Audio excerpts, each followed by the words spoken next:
What is going on, everyone? Welcome aboard on this Silver Wings ATR42-600 by Asobo. Sorry for the late start here. We're planning to do this short flight now from San Juan to Cibao. Oh, I think it's called Cibao, but anyway, also known as Santiago in the Dominican Republic. So we're going from Puerto Rico to the DR. This aircraft is perfect for these island ops. To be honest, it's an amazing aircraft. To be honest, for the short little flights on between islands, the Caribbean. Now, Cibao Airways has two operations, I guess. One that is focused in Florida, and another one that is focused in the Caribbean, which has and they have a base here in San Juan. If you just tuned in, please go ahead, smash that subscribe and like button. That is much appreciated. I don't know what's going on here with the views. I don't know. We'll see. And just join us on Discord. You can find the Discord channel on our main YouTube page.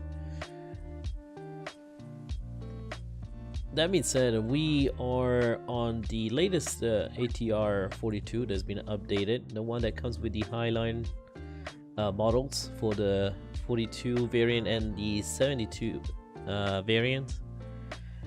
Flight time today we'll be flying at Silver Wings 120 from San Juan to Santiago in the DR. We got route already inserted, San Juan VOR, which is right there in front of the runway 8. We'll take the route 2 to Bravo Quebec November, direct to Pixar, and then hop on the airway Whiskey 29 SGO, which is the Santiago VOR, and then direct to the airport, which we're gonna probably try to do a VOR approach or circle to land onto runway 11S. We're coming on the opposite side. Set the flight plan. We're gonna go ahead and set that. Actually, I should not be doing that. Let's start with the overhead bin. Overhead bin, we're gonna go ahead and switch the battery on. Alright, we're just gonna wait a couple seconds. The monitor should be lighting up in a few moments. It takes around 20 seconds to fire up this the second and the third screens through the battery. As a matter of fact, let's start also GSX.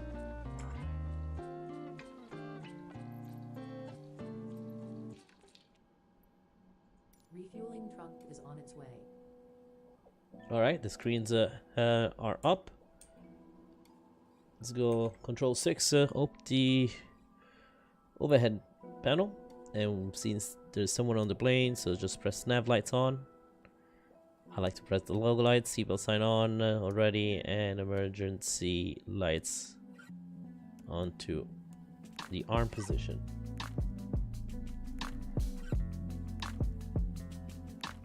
So far we are good over here. We're gonna continue on the overhead panel in just a moment. Fuel truck is in position. Let's see, fuel truck is in a position, I think. Sad.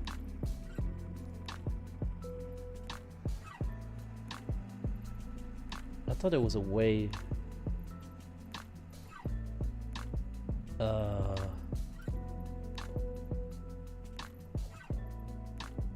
There you go, GSX, perfect.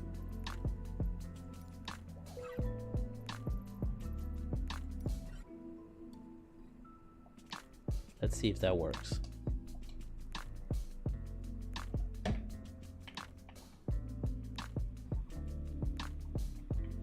I think the fuel truck just left. Anyway.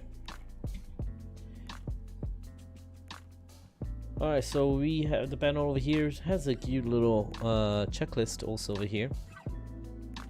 and we're just gonna go ahead and go hop on overhead. Sorry, yeah, on the overhead panel again.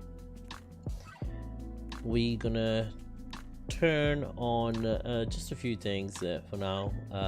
The hydraulics, the blue, the auxiliary, and the green. Notice the auxiliary turns off and the other one shows low pressure, and that's what we want to see.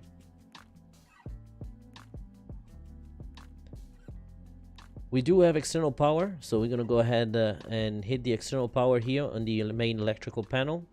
And since it's a very hot day, we're just gonna also hook up the air conditioning to the electrical power, and I'm just gonna bring this one down to keep it cold. Oxygen passenger supply, and we leave everything. This works exactly like an Airbus. Lights needs to be turned off by the time we want to take off. Like all these lights has to be extinguished. Windshield heating, we're gonna turn it on later on in a bit. I'm gonna put this to bright, and then I'm gonna come down to the pedestal over here and I'm gonna turn some of the lights on a little bit. There you go. Just gives it a little bit more brightness. There you go.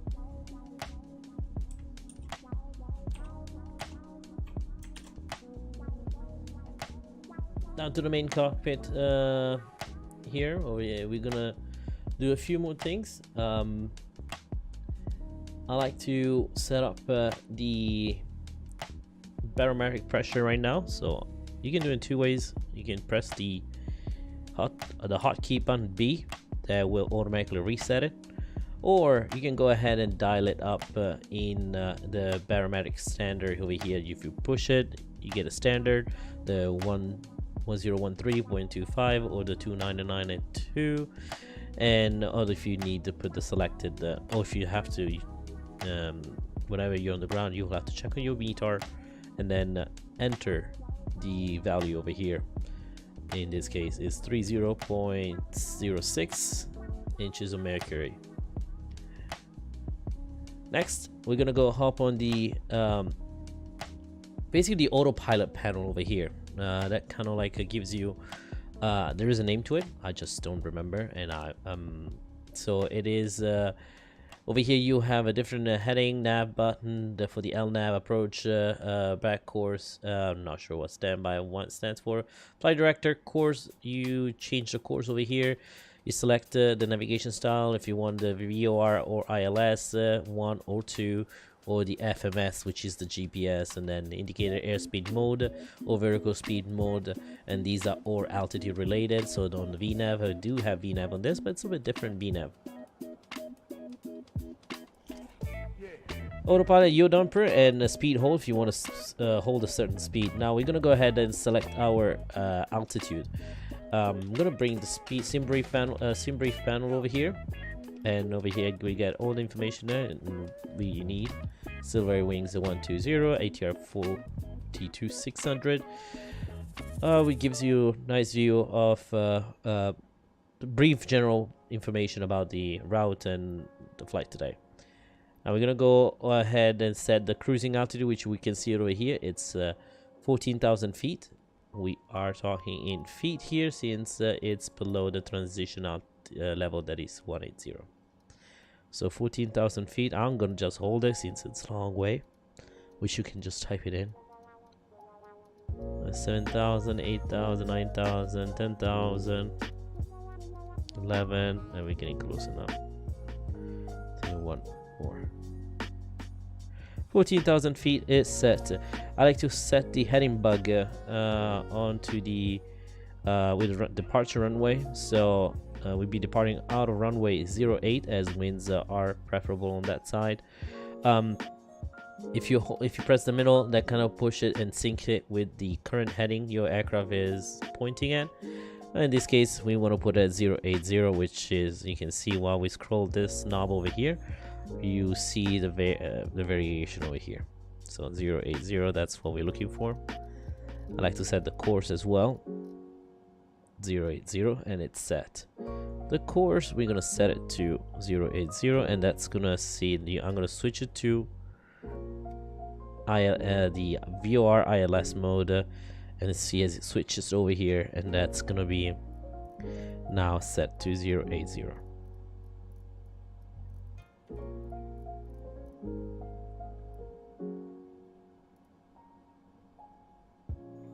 Oh, the flight surgeon, welcome aboard. Oh, Mr. O, welcome aboard. He is streaming actually right now, doing a Delta flight from Amsterdam to JFK on a 330 Neo. It's a pretty long haul flight.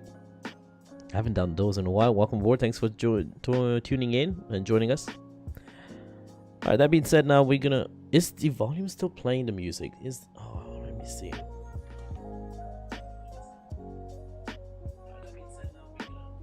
Sorry, I was just checking the low fee. It's cute, but I'm gonna reduce the low fee a little bit. All right, so now course has been selected. Standby 122.8. So there's a little cheat thing over here. You can just press it. Of course, the real aircraft does not have a touchscreen. You can press it down there and do 122.8 and press enter. Now, if you want to be super realistic, you could use, you know, these arrows, and as you can see, selects the different options here. I'm gonna go to survey SURV, and which is our TCAS basically. Well, TCAS and transponder. I'm gonna set it to 1,000. One squawk 1,000. That's kind of like the default standard the IFR transponder. Set to auto on TCAS, and we are good over here. Now, navigation, I like to set the VORs that we need for this flight. Also, thanks for tuning in. If you just joined us, go ahead and smash the like and subscribe button. I know I am streaming at a weird time. You're not expecting me to stream today at this time. I did not give much of advice, but we're gonna be planning like this. We're gonna be actually doing streams around this time from now on. So 4 p.m. or noon, depending on my flight schedule. We are hooked up to the external power. Yeah, correct. Okay, so we're gonna continue with the informations here. I like to set the VORs that we need for this flight. So in this case, San Juan is right here. Really don't need that one because it's right over the runway. But the Bravo Quebec November and the SGO VORs that I might need. So I'm gonna go to, if I go to raw over here, I can actually find the information if I'm not mistaken. Yeah, so here you go. Now it is I don't know if you can see it, but Borinkin I think is called 113.5, and we're gonna set that one up onto the standby over here. 113. No, sorry, not here. 113.5. One thing I want to point out, and we're going to talk about that later on, how you file the flight plan. I went the cheat mode, which is use the EFB and connect it with my sim brief. All right, and then so I'm going to put that one to active, which is the closest one, and then I'm going to also put the next VOR that we need, which is the Cibao Santiago SGO 114.9. So I'm gonna put it on the nav2. So 114.9 or 0, and press enter. Switch it to active. There you go. The reason why I do that, it kind of like it's always a backup in case we need anything. We do have the VORs that gives us a little bit of position, you know, and we'll see where we at. And once we get closer, we also get DME. So right now the bearings are off, so we can do is actually select bearing 1 and bearing 2, and it's gonna display it over here. Now we don't have a signal over here, of course, because we are on the ground. Once we are up in the air and we get a little bit closer to the first one, we're gonna get the DME and the indication over here if we are on the VOR mode. Now that being said, we can go ahead and continue with the rest. Flight plan is, to be honest, it's straightforward. When you do flight plan, you know, you press over here. Now we're gonna do the departure. So press runway 8 and select SID, no SID will be immediate departure out of it. Then you do press the next waypoint, and then he's gonna ask you, oh, do you want to enter, you know, next waypoint, and you enter the next waypoint in there. Now if you see an airway, that's where apparently a lot of people have issue when you want to put an airway. For example, we do have an airway, I believe from BQN. All we do is literally press the waypoint, right, and then go to airway. You don't enter the airway on the blocks. Now we are used to on the Airbus and Boeing to just when they see the blocks to enter the airway. No, we click on that TSK button over there, and then you will have all the airways available out of that VOR or waypoint, and you select from there the airway you need. And then from there you're gonna select, and then you're gonna select also the exit point or that VOR after you will see the block. We'll try to do it maybe that way if we have some time to do a flight back. Otherwise I'll do a separate tutorial on the ATR42. Orlando Aviator, welcome aboard. How long no see, my friend? Yeah, it's been a while. I do agree. Shamefully, it's been a while. Let's go ahead on the tablet for a moment. Now this tablet is very easy. On the login section, it's going to ask you for your pilot ID. Unfortunately, it doesn't save the option. You will have to put it every time. But you can put the you can basically put your SimBrave pilot ID, and it's gonna, you can import the flight plan. Then you can set the flight plan. It's gonna put the whole shebang into your MacDo. You can also set the fuel based on your fuel SimBrave, and set your payload. Now that has been done, we can go ahead and start our boarding process. Okay, request boarding. The weather is a little bit rough today, yeah? It was a little bit nicer yesterday when I tried this flight. Back in here, we see, let me see what else that am I missing anything? No. Yes, of course, otherwise who's gonna fly the plane? That's some silly question, GSX. Alright, so back into the MacDo, we're gonna go ahead and do some performance. So just go ahead and press performance. No, sorry, my bad. Let's do this. I'm just gonna press menu, FMS, go init, wait, that's what I wanted to do.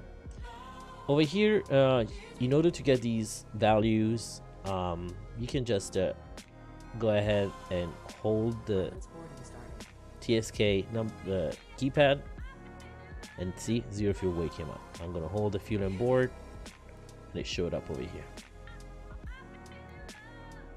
There you go. So we got 4050 on pounds, 4050 pounds of fuel on board, and gross weight 34,000, and 0 fuel weight 30,000.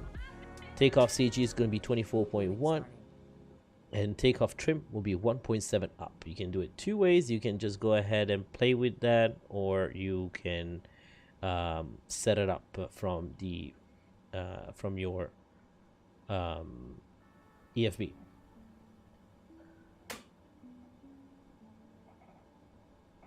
If you ever need Orlando, you know, you're right. It's been a while. How do I do this? It's been a while. Most of my mods are, you know, moved on. They have different. So I'm gonna add you as a moderator. There you go. Now you have free will. The power All right, so I'm gonna go on the return here and do a few more things. As you can see, the cruising altitude is already set since we already put it up in the knob. We have no alternate, max cruise, so everything is set over here the way we want it. One thing you want to do is this. We don't really have to do it because it kind of we got the GPS position before, but a lot of people are doing it, so we'll do it too. Performance in it, we did it. Performance over here, that's for takeoff. Okay. Get back to the panel over here. As you can see, the payload has been set. We're gonna be loading the aircraft. Start loading, I think. And set takeoff trim. It's close. Okay, that's set. Set takeoff trim. We only have 40 passengers aboard today. We're looking for speeds over here. All the information that we kind of need. Your flap extended is 180 knots. That's the flaps 15 and flap 25, 160, 150, landing gear 180. Retracting is going to be a 170 and extension at 160. So we're going to retract it not higher than 170, and we're going to extend it not higher than 160. Key things there to remember. Takeoff we do 105, 105, 112.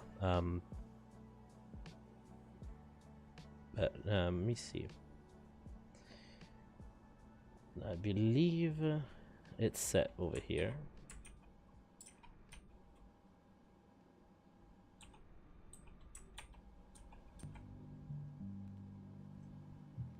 Is everybody in the groove? Oh, here. I was doing it wrong.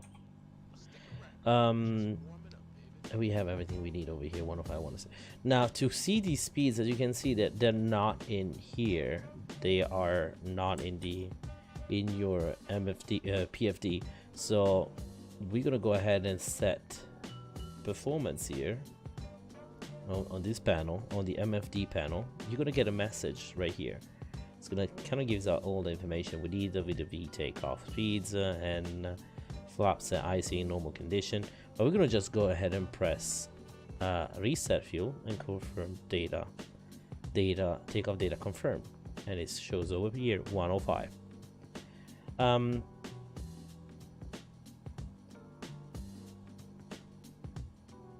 All right, we can go ahead and do all this. Or we did this.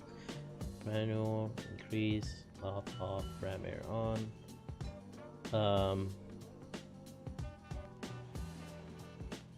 This is doing the final cockpit preparation. We're gonna turn it on.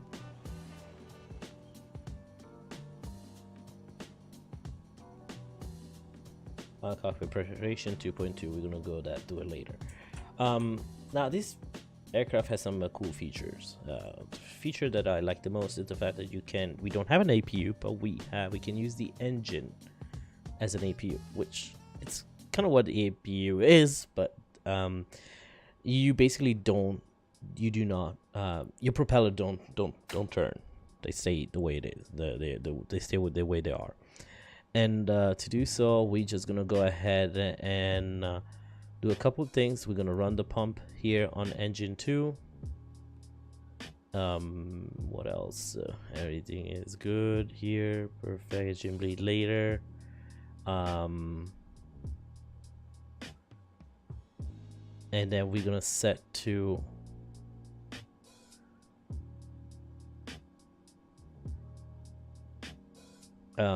crank A.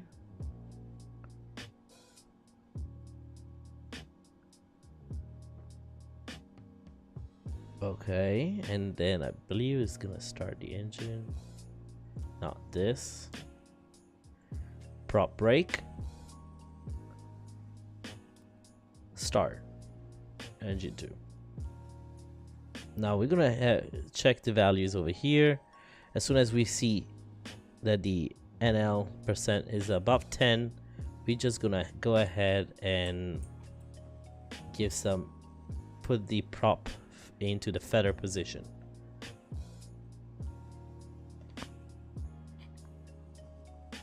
Hopefully these streams they can get back to the 10-15 steady viewers you had once. Yeah, and hopefully we can get to the hundreds. That's a one time we had hundreds, I think, or 90 people. I think that was the top.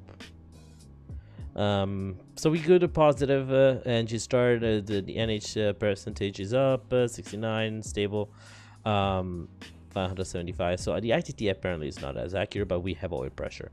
Now that we have oil pressure, we can go ahead on the overhead panel and do a few more things. As you can tell now, the auxiliary hydraulics are activated.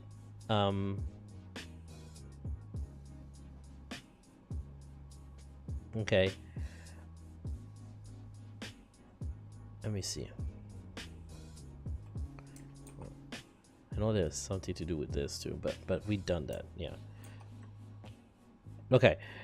We can go ahead and turn off some of the things over here. So DC gens are on. DC gens both are on. It's good. So we're not gonna lose power. We're just gonna turn off the external power. And then we're gonna engine bleed is on this side, as you can see, and we are good over here on this side. Windshield heating, I'm gonna turn it on, even though we don't really need it, but so you can see the auxiliary power pump on the hydraulics now it's off, and the other two are low pressure. Sorry, there. So the lights is off, so that's good, and the other one indicated low pressure. That is totally normal. Baggage, I think we're done with passengers. We're waiting for the bags. Lights are on. I'm gonna turn on the wing lights too. Logo lights are good, and we're just waiting for the bags now. Literally just that. So over here you got your. Let's get back to the pedestal over here on control 5. Actually, no, to be honest, it's easier to look over here. You have your brakes, parking brakes, emergency. You have the emergency and parking brake, your throttle with the gas lock. Now, the gas lock is there for in case of gusty days, and winds are quite gusty sometimes, and it keeps the props in one place, and they, so the throttle does not move, because it's a thing with prop aircraft. And then on the other side you have the feather condition. So you have the propellers, the controls of your propeller, which is in feather position on this one, and the other one is shut off, and then in auto range that the computer on board will give the propeller the pitch that needs in order to fly. In case you need go around, or more than go around, if you have wind shear issues, you're just gonna go override it to 100%. That gives you the most power. And the flaps lever on the other side. Your trims are over on this side, or key bonding, which I do suggest to do the key bonding there. Okay, boarding is complete. Parking brake is engaged. Altimeter set. Landing elevation, we check it's 536 or something. FMS com nav set. The fuel quantity on board, we're gonna double check the fuel quantity. Fuel use on board, zero is good. Okay, where do we also, this will be very important for us later. Oh, here, fuel on board right there, 3970. That's good. Engine fuel reset. All right, memo panel okay. Power MGT on takeoff. Power management set on takeoff. Procedure complete. Full propeller rotation. All right, we're gonna go ahead and close the doors. So in this case, aircraft, ground power unit can go, cargo door, and the main door.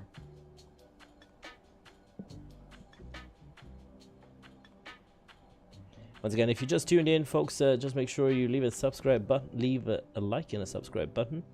Go ahead and also this has to be on. Once you're done with the engine start, you make sure you bring it back. Not good to have it cranked like that the whole time. Yeah, make sure you smash the like and subscribe button. Alrighty, I'm gonna go do a few more things. Oil pressure and low on engine number 1, engine number 2, it's perfectly fine. I'm gonna go and start the engines 1 and 2. I'm gonna start with the engine 2, which is in feather mode. So as you can see now, it's prop brake. Now we need to, in order to crank the engine and have it unbrake it, we'll have to see a ready thing over here. So to do so, we come back to the pedestal. It's this button right here. We can access it actually right here. It says hydraulic auxiliary pump, which we want to go ahead and press, hold it for a bit. That's good enough, and that's gonna, in a few moments, that should be turning on to ready. Should be. We just wait and wait. Last time I did the same, and I had to wait quite a bit, so that to the point that I pressed it again.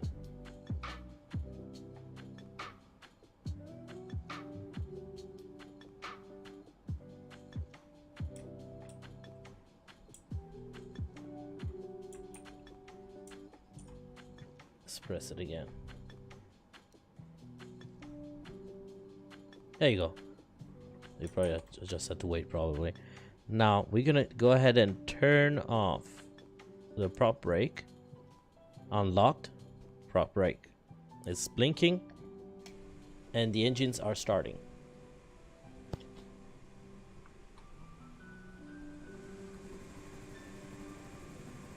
So they're rotating, and so that means we can go ahead. So engines are rotating. We're gonna go ahead and crank it up to the auto position.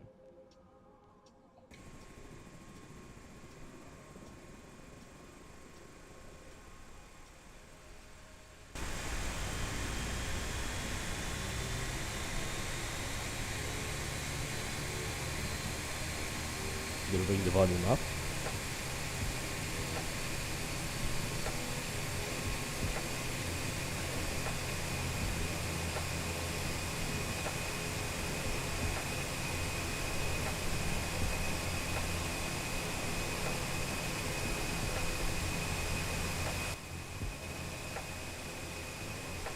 Okie dokie, we are back. Now let's get back into the flight deck. So now that we're back into the flight deck, we have a positive engine start. So technically, once we see that engine starting, we want to wait over here for a few things.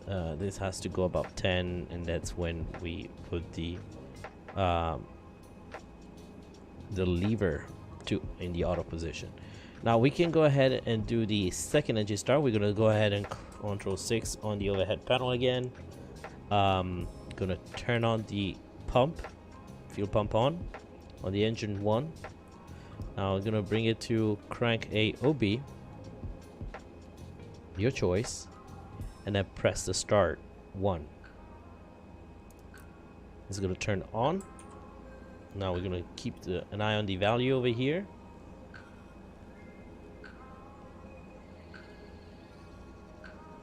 Get 10.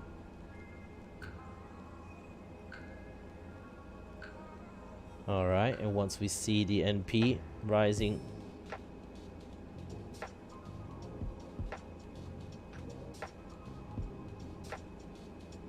NP 9, 10. There you go. Let's go ahead and set it to auto.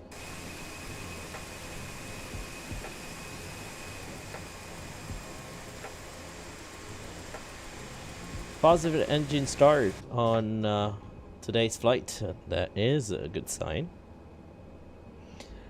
We got positive engine 1 and 2. We're looking at the tack and the meters over here. So we're at H is stable, stabilize.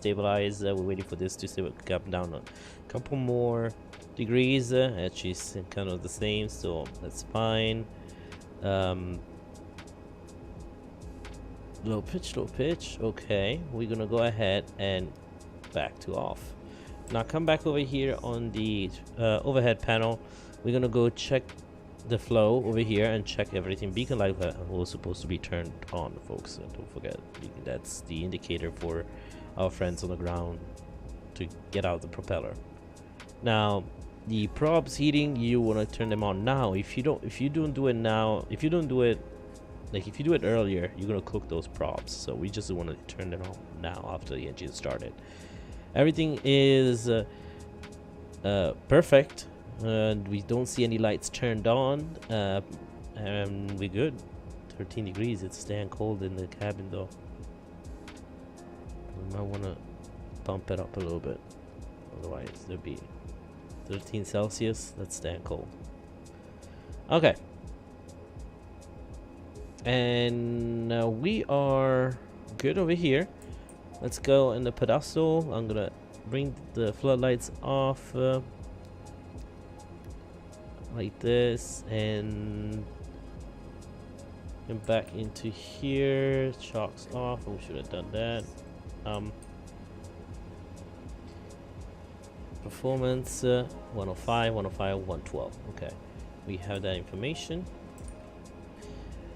I'm gonna set to GPS. There you go, and then it's gonna get the magenta over here, and we're gonna set the nav. It shows LNAV over here, and the VNAV. Since we do have VNAV with the IAS mode, since we have the performance already done over here. Before propeller checklist, we should have done this. Done. Doors closed, seatbelts on, beacon on. Procedure complete. Before taxi. FWS recycle, and cockpit with calm watch close. Okay. CL1+2 auto. I don't know what that is. Anti-icing as required, but crew on and check. I want to say that was somewhere over here on auto. Announce here. Okay, that's good.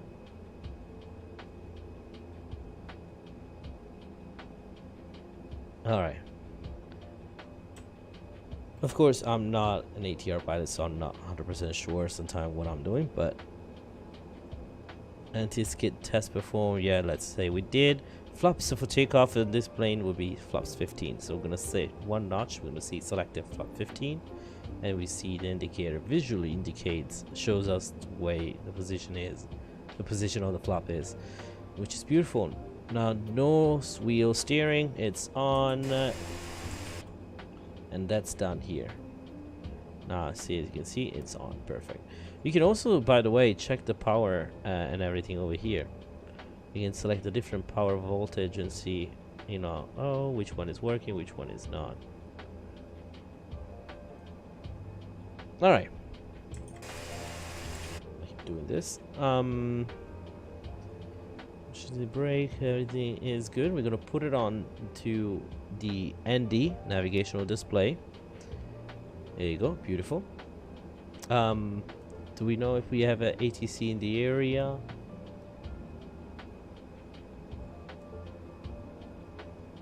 No ATC, but I forgot to turn on FS Realistic.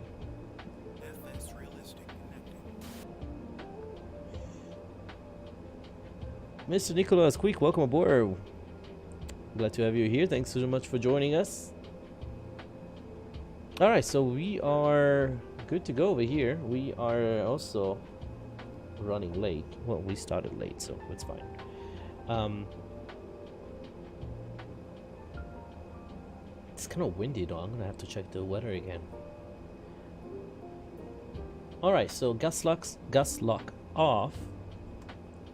Parking brakes off. Yeah, you can see the winds are shaking this plane up today. It's gonna be fun to watch. Alright, ramp secure area is off. Taxi lights, it's on.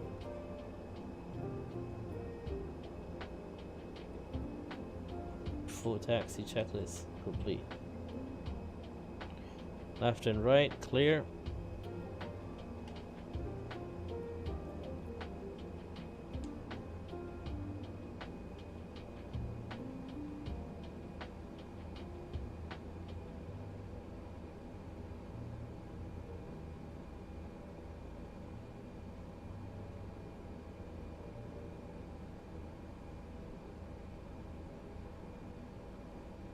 Let me set a push to talk over here, set the key.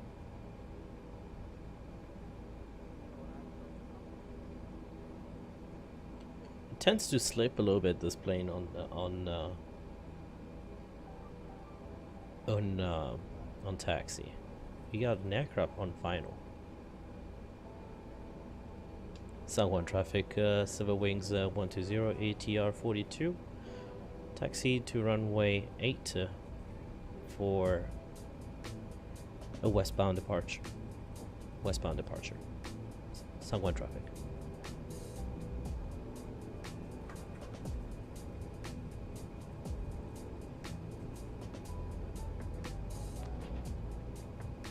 Where is that?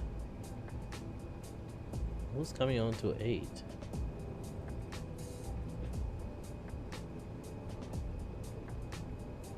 It's supposed to be on idle.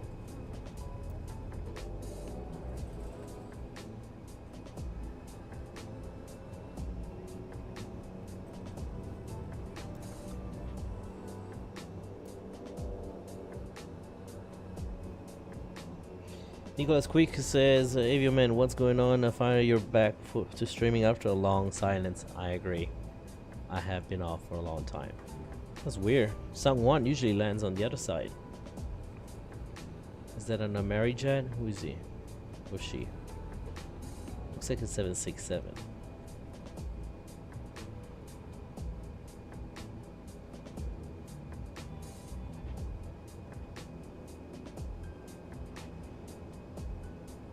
Looks like Air Canada.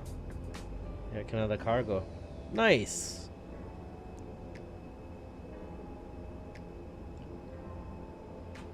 And San Juan traffic is Civil Wings 120 ATR42. We'll be lining up with runway 08 in immediate westbound turn.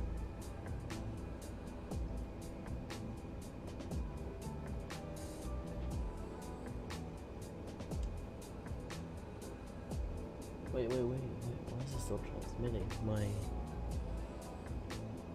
Is it still transmitting? I'm not a 122.8, that's why. I thought I was. San Juan traffic, Civil Wings 120. I was making calls on the wrong frequency. We'll be lining up with runway 8. We'll be departing towards the San Juan VOR and then SJO VOR and then westbound San Juan traffic.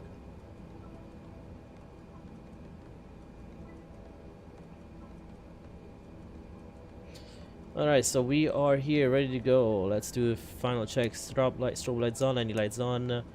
Takeoff, taxi and takeoff, we keep it on. Control 6. Double check everything is. Oh shoot. Why is it still open mic?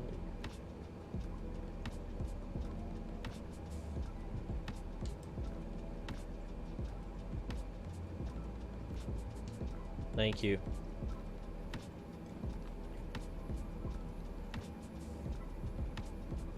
San Juan traffic, Air Canada 7241 is vacated runway 08. We'll be taxiing to apron 6. Have a nice flight. Thank you, appreciate it. Alright, Silver Wings 120, lining up and take off runway 08 with a westbound departure.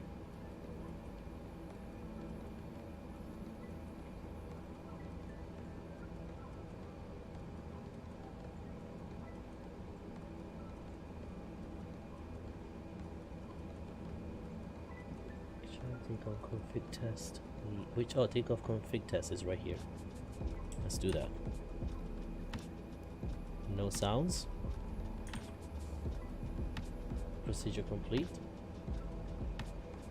Before takeoff briefing, gas lock and flight controls check. Transponder to cabin crew advice. Cabin crew, please be seated for takeoff. Entry bleed is required. External lights on. Flight director, radar. Right. Okay, perfect. All right, let's go. Left is clear. Right is clear.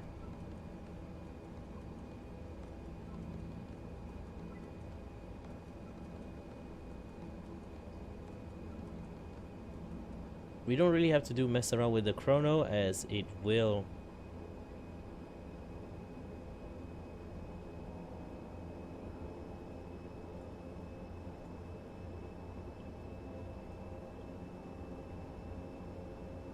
show up.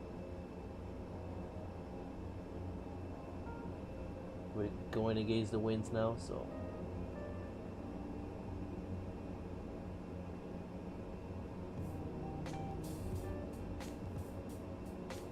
you can tell the plane is shaking. Wind socket over here. It's coming from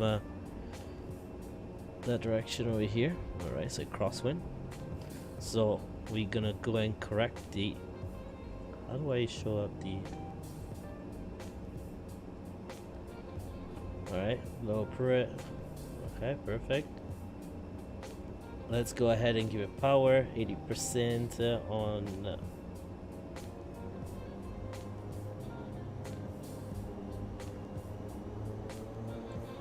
it has armed. Take off in it. I'm also gonna increase the volume so you can hear it. Release the brakes.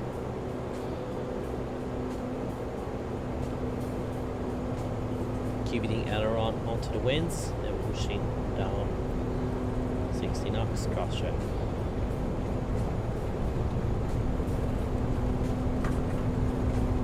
So we're last we can easily upload that. Okay, rotate.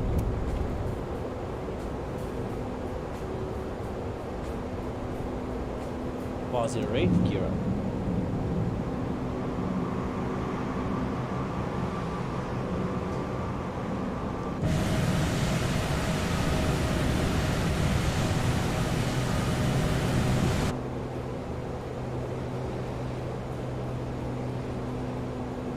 Press autopilot on and let the autopilot take over.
Alright, so take off. Let's get back into over here.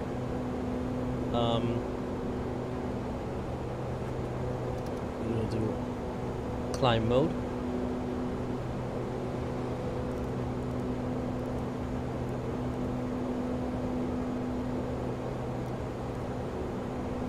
We'll select the speed so we can get out,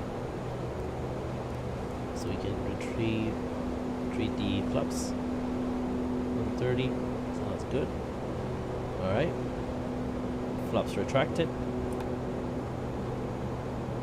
Over here, it shows over here there's an F. That means we can go good with the flaps speed. Landing gear is up. Flaps 0. Power thrust to climb. Yeah. Power management. Engine bleed on. Taxi takeoff lights off. But we'll see that later at 10,000. As you hear now, the power has went into climb manage mode. So now it's gonna climb through the FMS speed, which is 160. So it's gonna pitch down or stop the climb until we reach that target speed, and it's gonna keep climbing at that point under that speed.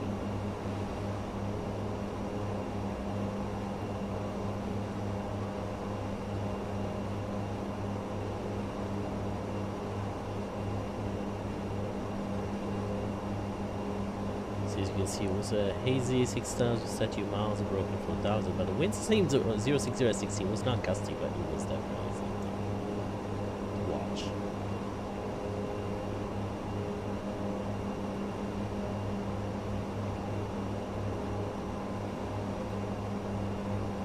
Tika, so did I said the transponders? My mistake, I should have checked that before. Okay, we are en route to the DR, Dominican Republic.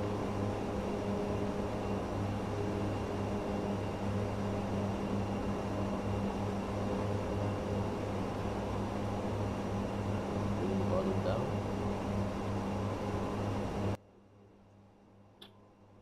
Welcome back, Nicholas.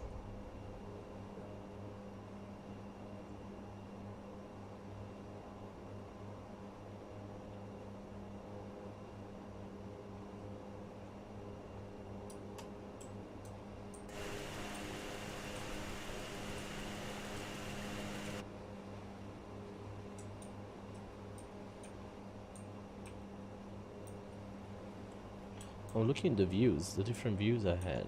I set up some custom views, but it won't.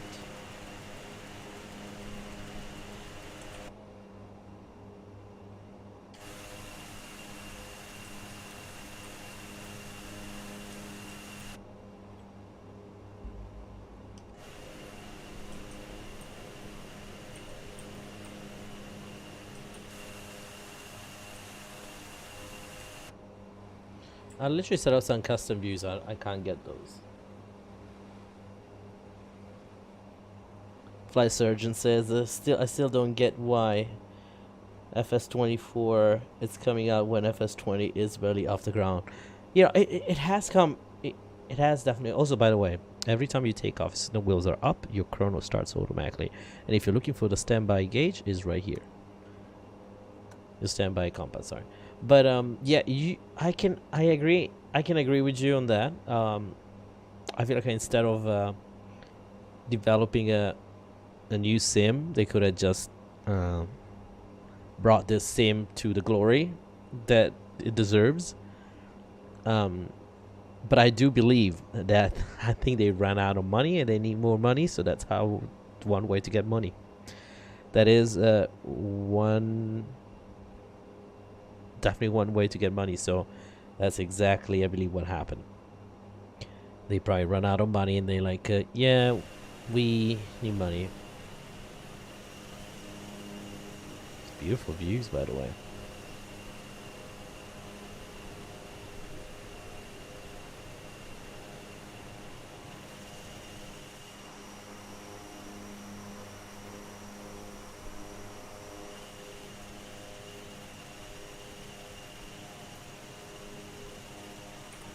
A screenshot of this. I'm really surprised why we don't have a screenshot option on this.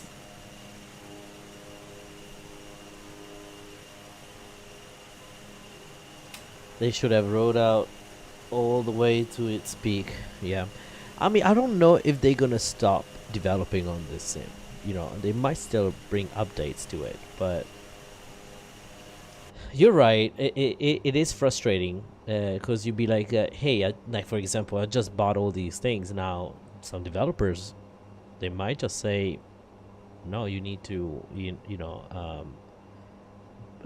need to repurchase some of our products, and that's annoying. By the way, we're gonna turn on the weather radar on, tilt +5 usually. 4.5, that's fine. 14,000 feet, top of climb. And if I want to see, I can just change the range over there.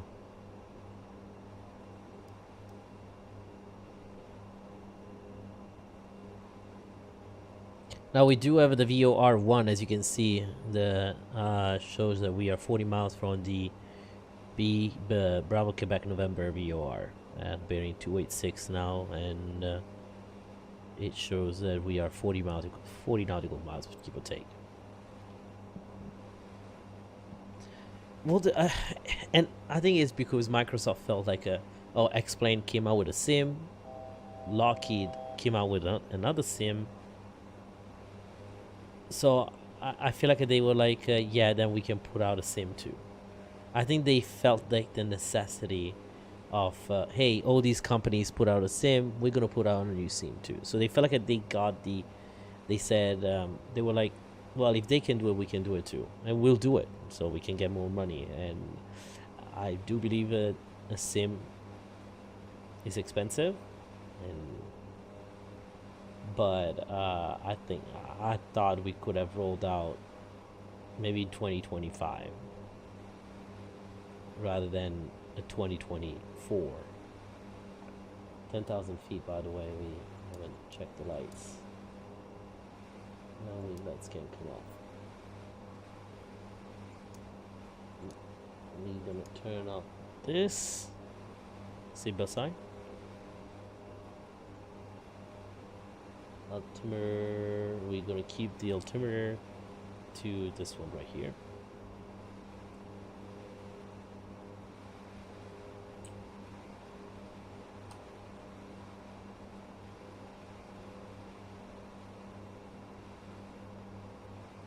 The target speed of 245 knots. We'll see how we can get that.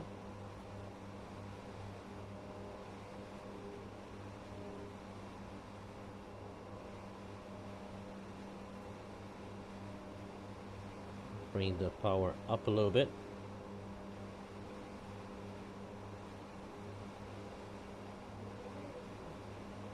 Oh wow, thank you.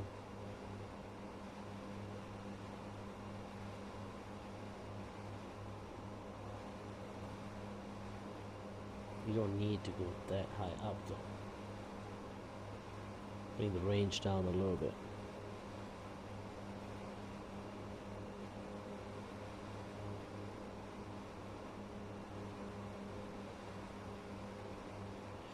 Climb mode, let's do on cruise.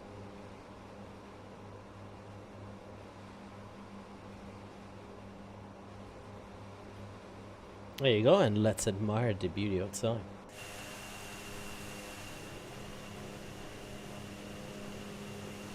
It's a beautiful, gorgeous day today to fly. Perfect amount of clouds, right where we need it. She's pretty though. With that fuchsia.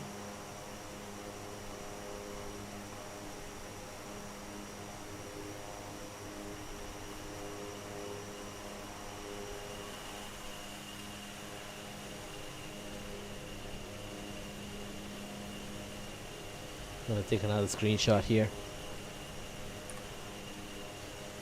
Let me see, it says something about OpenGL. So, but X-Plane 11 was about as good as it could have gotten. The next generation upgrades were only available if they were made a new sim. Okay. The OpenGL to Vulcan as XR X-Plane 11 necessity for an update. Yeah. A bit bumpy. Maybe we'll keep the seatbelt sign on. Ladies and gentlemen, we'll be passing an area on route fare, so we decided to keep the seatbelt sign on. It is a short flight to Santiago. It's for your safety. If you I'll try to turn out the seatbelt sign if we will be passing through a better area. Thanks for your understanding and enjoy the remaining of a 45 minutes flight to Santiago.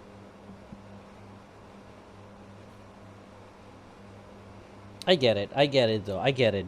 Like, yes, it is annoying that you spend all that money on a sim and now you have to buy another sim. It is not convenient, it's not, you know, it's not easy, it's not cheap. I want to hope that they're not just gonna abandon Microsoft 2020, because that would be very shady, that would be very not nice for the people that invested in your platform at launch, right? So we just want to hope that, you know, they're gonna get it together and then say, oh, we're gonna use this new platform as a way to, and they're gonna give us a discount, maybe for, you know, they say maybe there's a 20% off, I don't know, something off. But yeah, the sim needs some touches still. I think the biggest thing that really annoys me is the runway lights. I don't like how the runway lights look. I do not enjoy seeing runway lights during broad daytime, and in general, just it doesn't seem nice.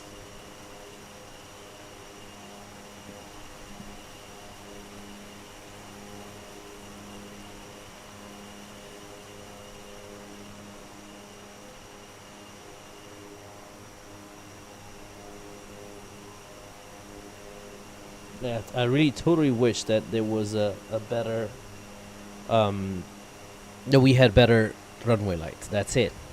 At the same time, also, I felt like they kind of like cheated a little bit on the photogrammetry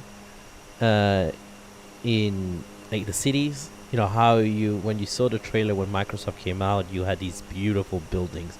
You would be flying over the Colosseum, and it looks perfect. Like, it looks like a Colosseum. And then when you fly yourself, it just like, like, it didn't. Once you get up close, it did not look as good as they promised. Now, of course, they did say that this in-game footage was with a certain level of, certain level of computers and connections. So you need a really good connection, a really good a really good broadband connection, and a really you do need a powerful, beefy computer. But I feel like they could have done, a little bit better on that. Like, sceneries developers don't use broadband or internet connection to build their airports.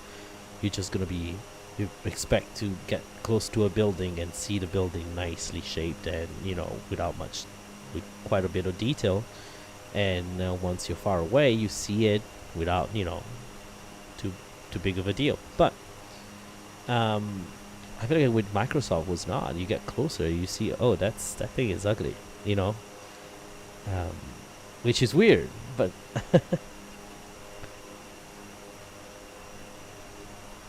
but I do enjoy flying on Microsoft. Like, the ground textures and everything is good.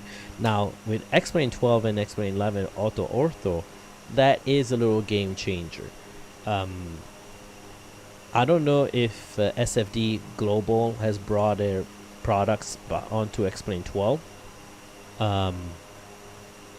with their houses, and I haven't seen SFD Global Mr. X doing an update on any of these products in a long time, so we'll see. Well, Bravo Quebec November, probably that's what it was.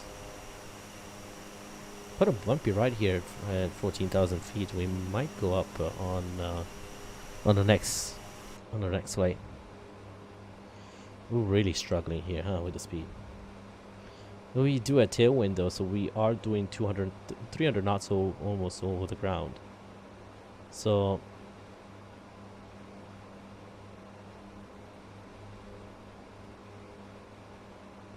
Alright, we're moving away from the B Bravo Quebec November VOR.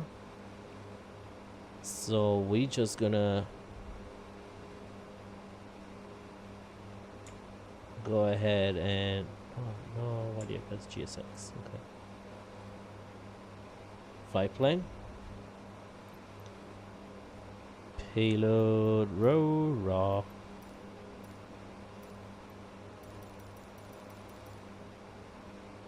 What else do we need? What other? Orlando Aviator, I just saw your request. I'm gonna respond to it in a moment. SGO, so we have SGO set. The other one is DCY. We can put DCY, but to be honest, why not? Let's do it. You know, we're here to do something during flight. So nav, DCY is on the 115.8, which is El Cathay. 115.8, 115.80, and go ahead, enter that value, and I'm gonna swap it. No, that did not work. 115.8. What did I press? 115.80. Enter.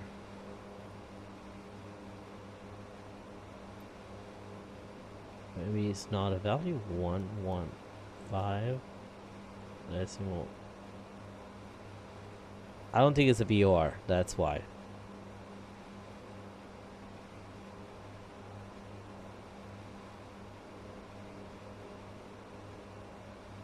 Eight zero. Oh no, it worked. Now it worked. 115.80.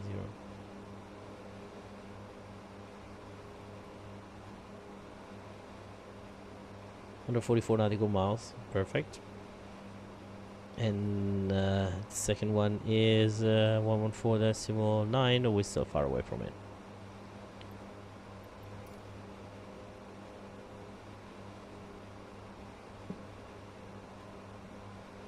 Let me see. I think you sent me a request, Orlando, right?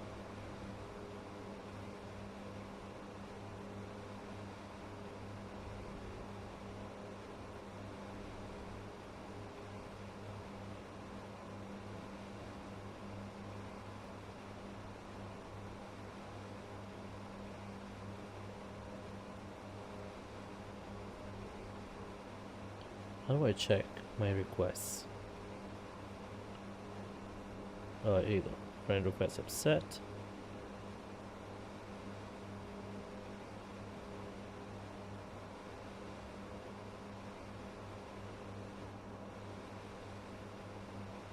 I'm gonna make you a moderator.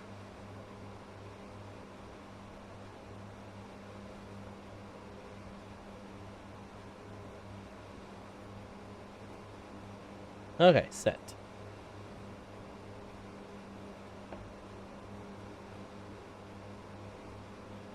Okay, so as you can see, we are heading over. We are on our way to Santiago in 20 minutes in flight. We can also briefly look into our Navigraph charts. So I'm gonna go bring the charts. I thought we had one for the charts.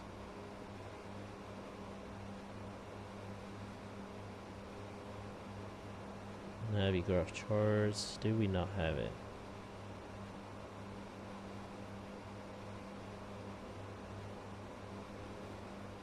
Yeah, Navigraph charts. Here you go.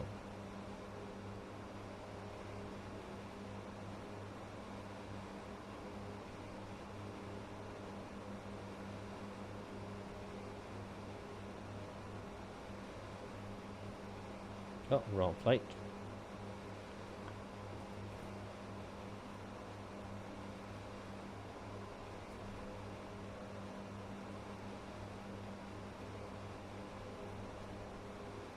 Okay, so we are crossing now over here. So class of airspace from 18,000 to 5060.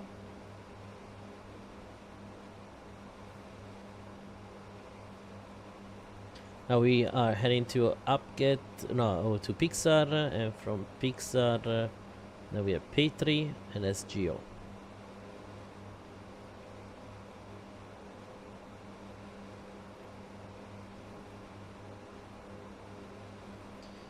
We could have a look now into the flight plan here quick. And we're gonna go ahead and set up the VOR maybe. Should we do RNAV 11? So let's have a look at what we have.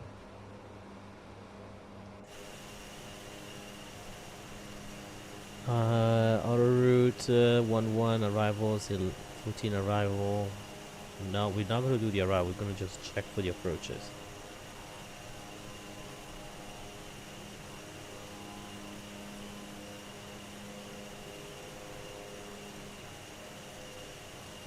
RNAV 11 Delta. Let's see that.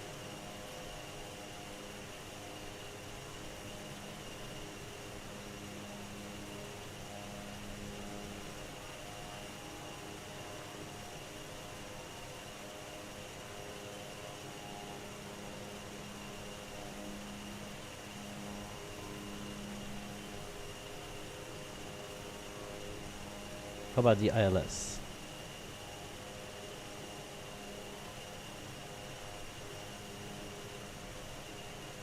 With a procedure return.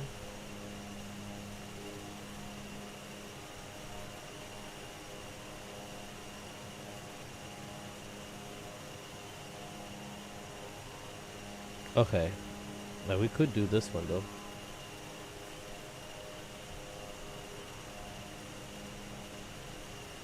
Should do this a VOR.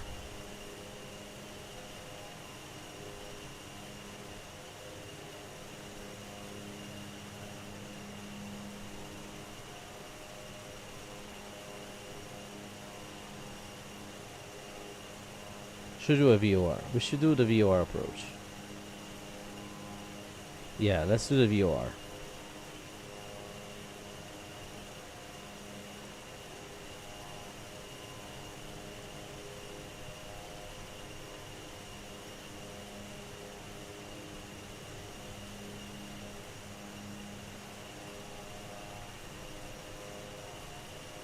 With a procedural turn.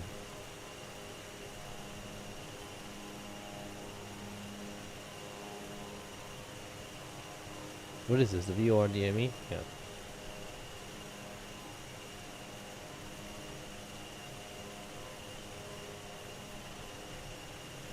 VOR select arrivals. No, we're not going to select the arrival.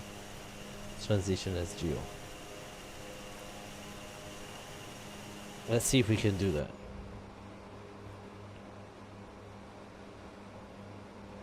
Was that the VOR DME that this one that we selected?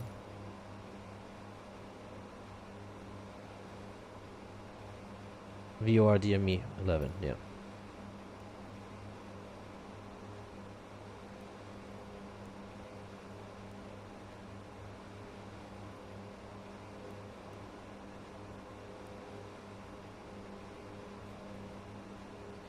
Let's see if we can do transition as GO.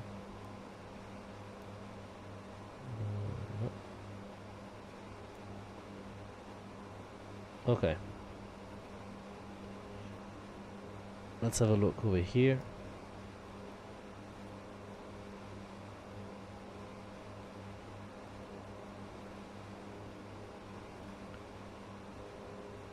We got map mode.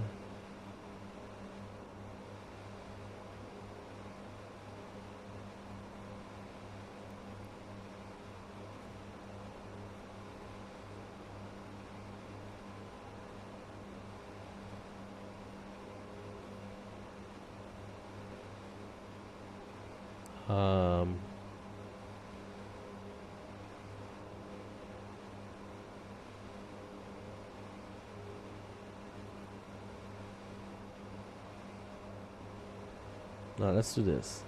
Navigational display.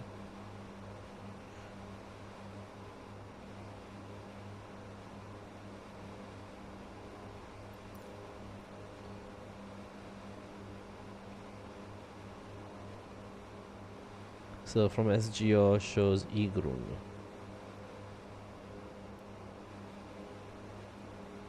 And then Podex. So we're just gonna delete that and execute it.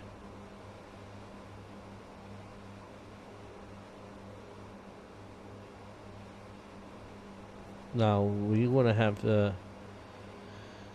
let's have a look over here. So we come to over from Igrun, Podex, and then DME 2.5.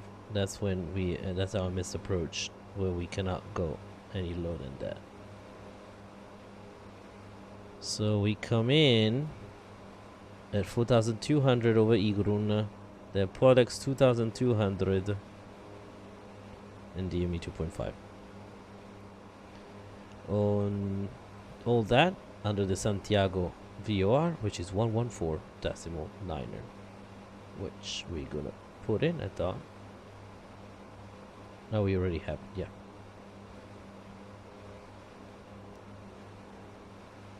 And that said, I think we are good over here. We can do a procedural turn. We don't need to do the whole thing. Actually, probably 4,200. We can definitely lose some altitude here. Now the VOR, it's set to final approach course 110. Okay, and 22,000 DME MDA. NDA is a 1160. Airport elevation 467, 465 for the runway elevation. MSA minimum sector altitude on the airport. If we are coming from this side, so that means we are coming from this sector, I believe. 7,200 minimum just normal flying outside the whole thing.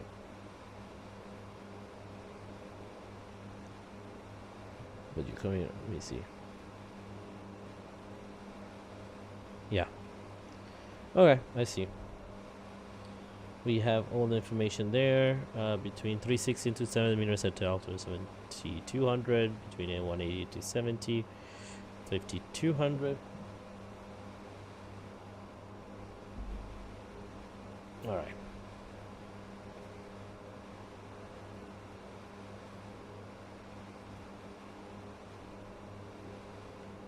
That is set.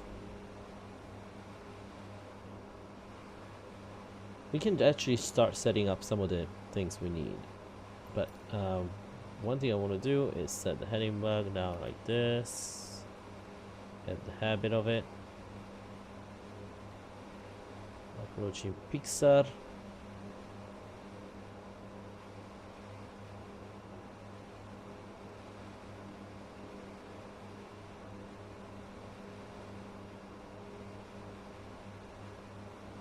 ND.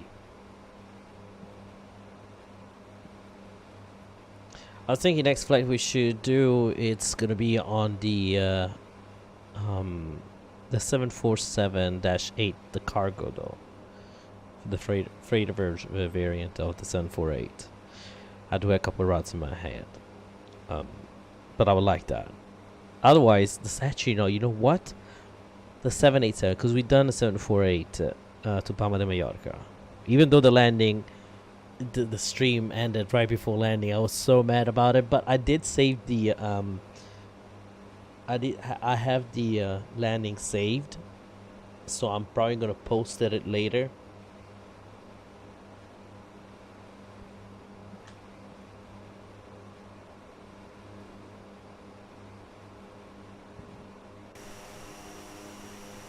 I don't know why the camera keeps doing that every once in a while, where it just like decides to.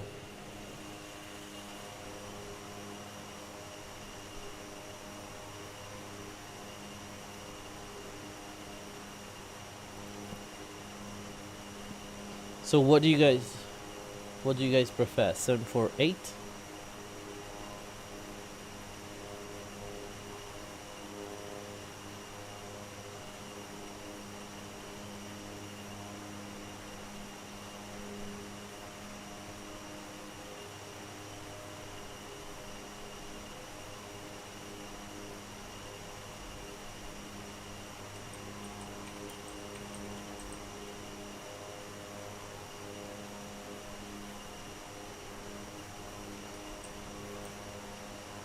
we'll do 787-8 or the Boeing 747-8 freighter.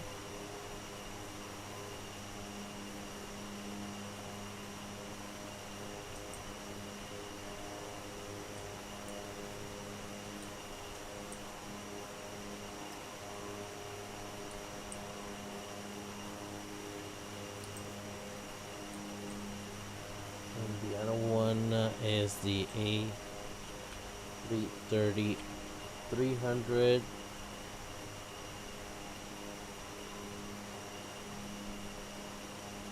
A330-9.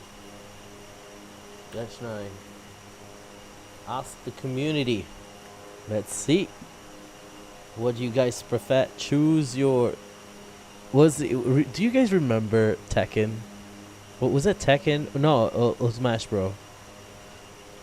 Choose your warrior or something. Choose your fighter. No, I think it was Tekken. Choose your fighter. Mr. Phoenix J. What's up, my dude? Like, I moved to Atlanta and you move away from Atlanta. What is wrong with you? What is wrong with you, man? Like, I literally just moved to Atlanta so that we can also meet, and then you just move away. You really don't like me, huh?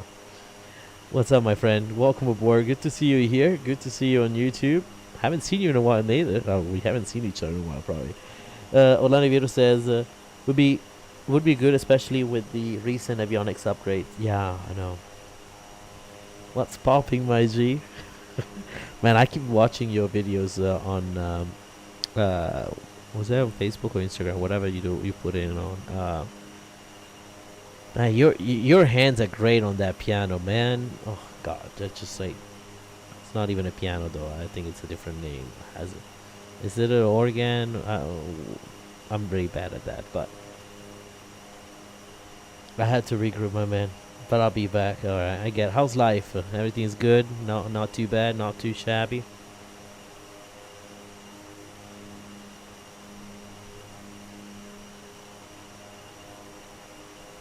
Yeah, 788. Okay, let's see.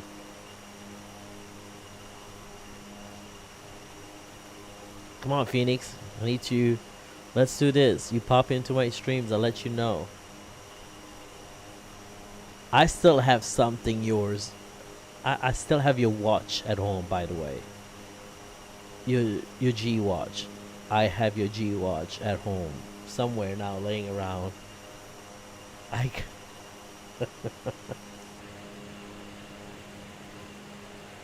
Oh, beautiful weather.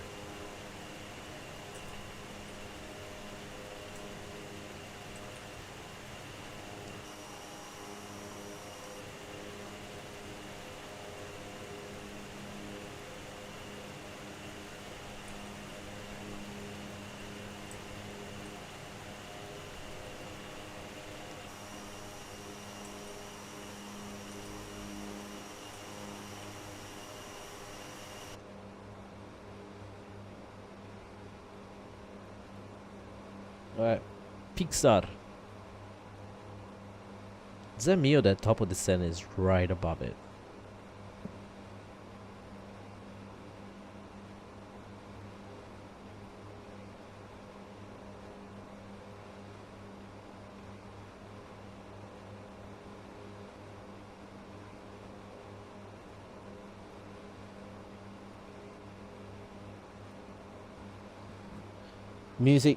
New music teacher took a hit, but we back.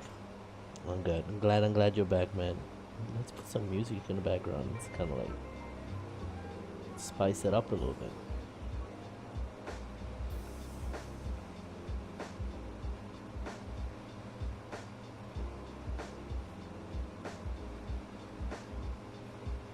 No, man, I get it. I had a rough time too, so I totally get it. COVID played dirty. Like, COVID really messed up a few things. It did change my life though a little bit. Kind of good. I believe if it wasn't for COVID, I would have probably not got into Atlanta and work for the airline that I work for right now. And so I am, you know, things happens for a reason. Let's say that. Let's just say that. So I'm manifesting for you, CJ. Like things gonna get better for you, and maybe this is the change you needed. Maybe this is what you needed to catch up with life and catch up with people, connect with the people that actually really care about you. And that's for me what it was. Like really put to the side all the distraction and focus on myself. So oh man, yeah, I'm not done here yet though. I'm gonna keep going. So they just changed the program. So actually the airline, my company now owns a flight school down in Florida. So now they're changing the whole program, and so I'm waiting for them to give me new things, new information. And then as soon as I get back on track, as soon as they tell me something, I'm gonna hop on that right side of an airline. Yeah. And Nick is doing well now. Nick is changing his whole kind of like he's trying to see what's going on now with his job. Is all we moved here because of him. He was the reason why we moved to Atlanta. But now he's looking for a new place. Who knows? Maybe he's gonna work for the same company I work for. We'll see. Even though he just got a position. They asked him if he wanted to do another position which pays him a little bit more better. But we'll see now what he chooses. Yeah, Nico. Yeah, Yuji. My man. Man, we need to get together. Hop on a flight, LA to Atlanta. You know, there's only one carrier that goes between those two cities. Hop on a plane and just come visit us. You know, you came to Florida once, so now it's time for you to come to Atlanta.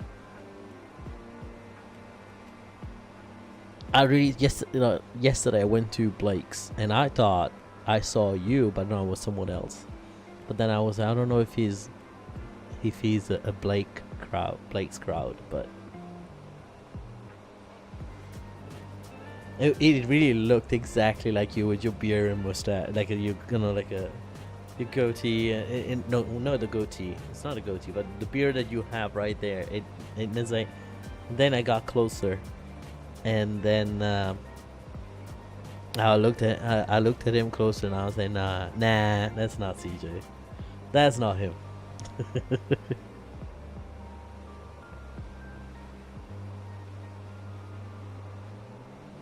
Alright, so let's see. Have a look over here.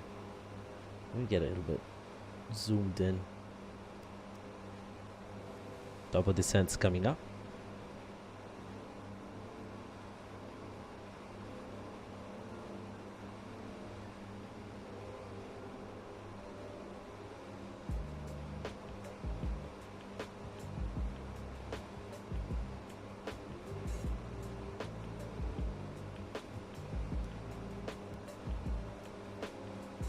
I thought there was a way to change that on this side, but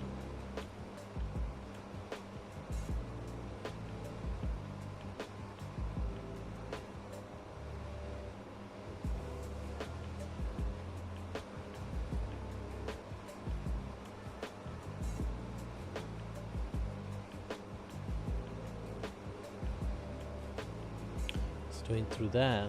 Okay, we've done that. Don't have an engine failure.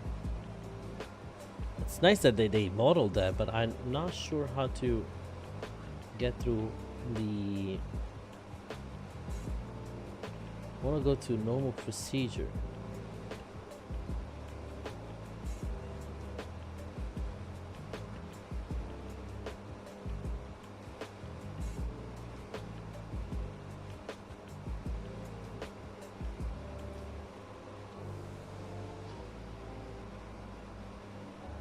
Normal procedure, select.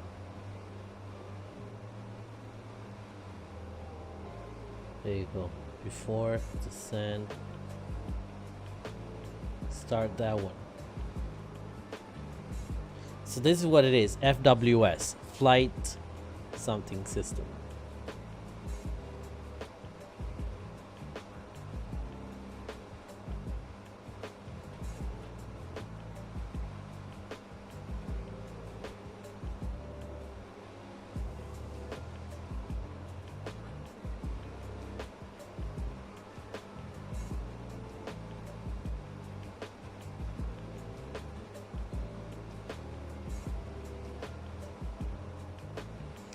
Alright, so the FWS is there, top of the descent, it's coming not too far to get it there. 28 minutes from Santiago.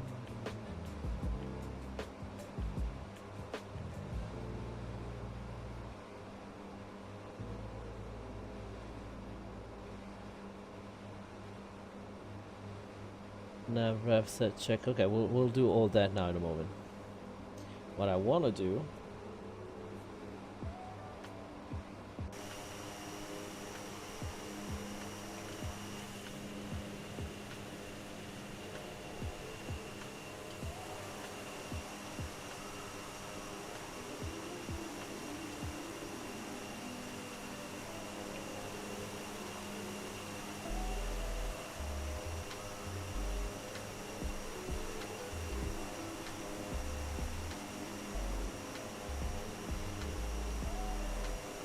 Alright, now what I want to do is actually open the...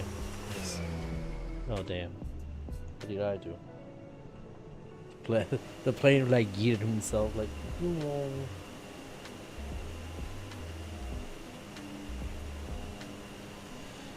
Let's get back into the flight deck then. Shall we? Let's get some information out. No.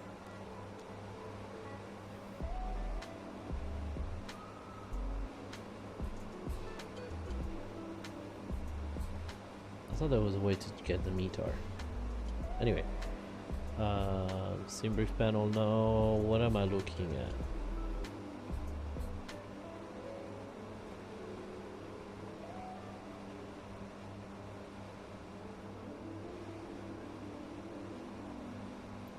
Okay, MDST. Really?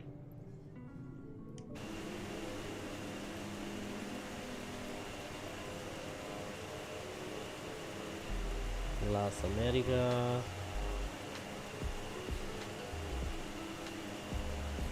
Cibao 05 110 at 10. Perfect. Variable winds. So we'll 60 to 140.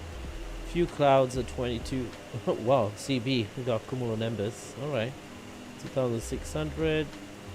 And then broken 30,000 feet. So what we are really looking at is there is some development happening.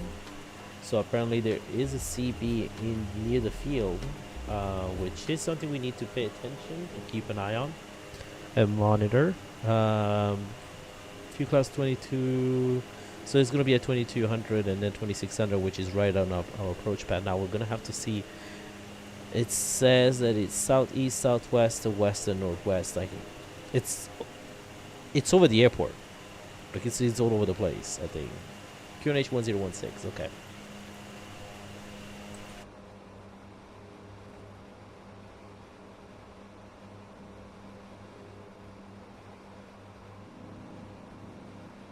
Okay, and let's brief the approach.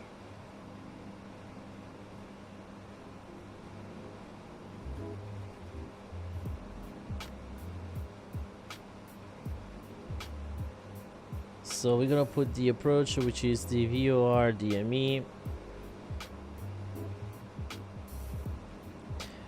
Alright, frequency for the approach is 119.0, Santiago Tower 118.3, 121.9er, no ATC in this area, so we're gonna use the common frequency, which is the 122.8, aka Unicom on BATSIM.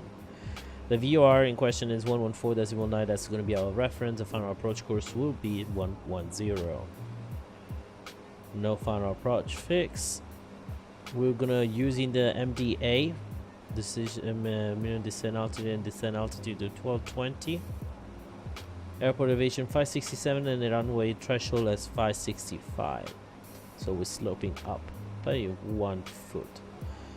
If we're gonna go and declare, if we're gonna go and hit a missed approach, we're gonna be climbing out at 2,500 feet on the SGO VOR, Santiago VOR, on the radio 110.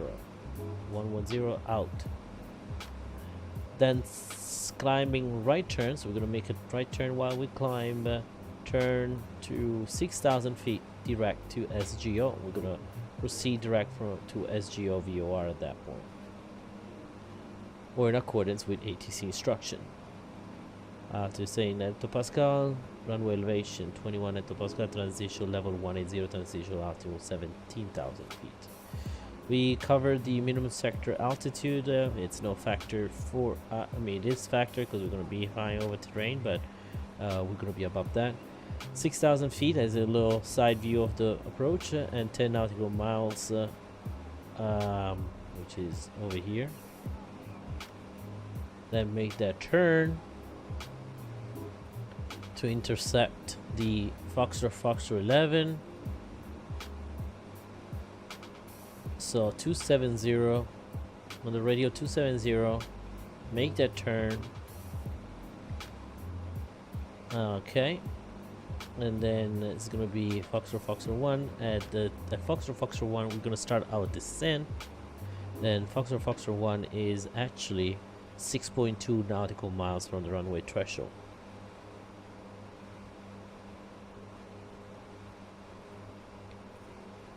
Okay.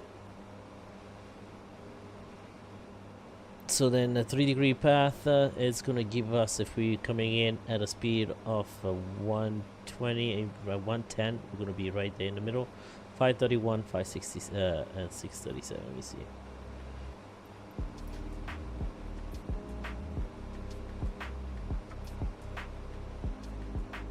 Alright, landing data. Alright, flaps 35.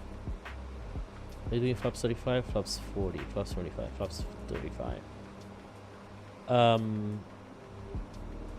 Looking at 97 approach and VGA go around at 104. So we're looking actually on this, in between this, so around 490 feet per minute. That will give us a 3-degree descent angle.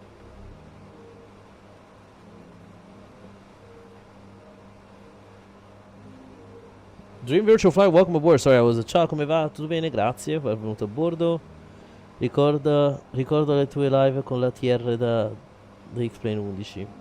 L'ATR di Microsoft, stupendo, l'ho comprato anch'io, infatti, bello l'ATR. Welcome aboard, good to see you here, Dream Virtual Flight. My friends from Italy. Okay, so let me double check now what's gonna be our speed.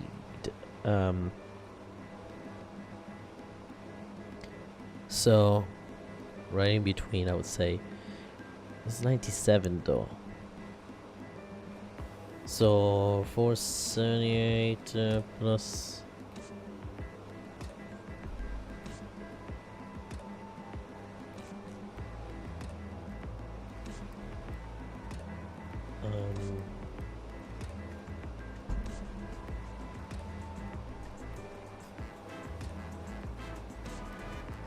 alright, let me do this. Okay.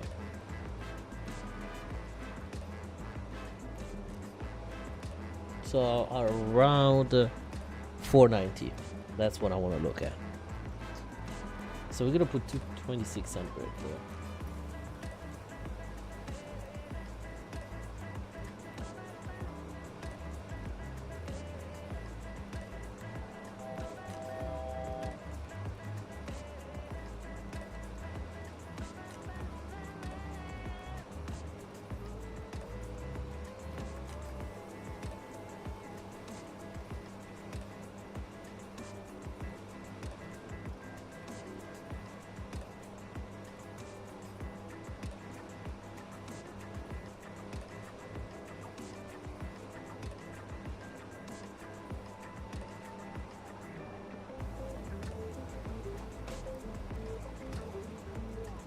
So you put 6,000.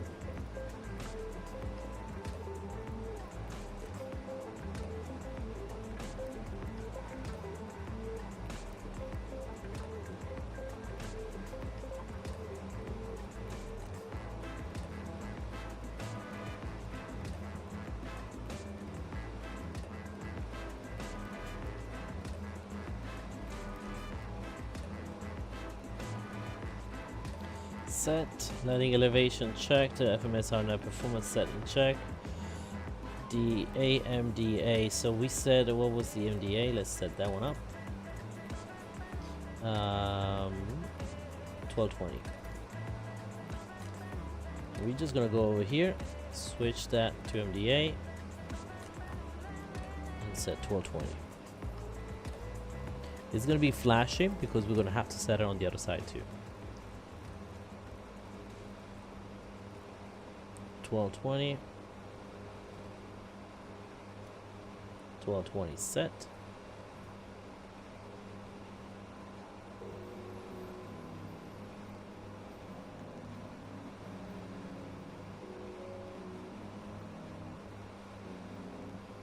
VNAV on vertical speed.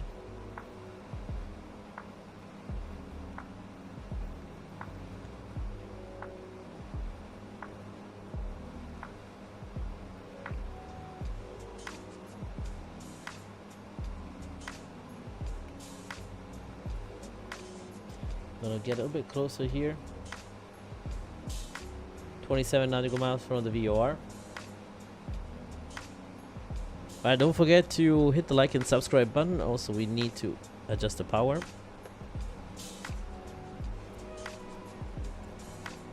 Remember, you do have the control over the throttle, and as a matter of fact, it's telling you to reduce the speed.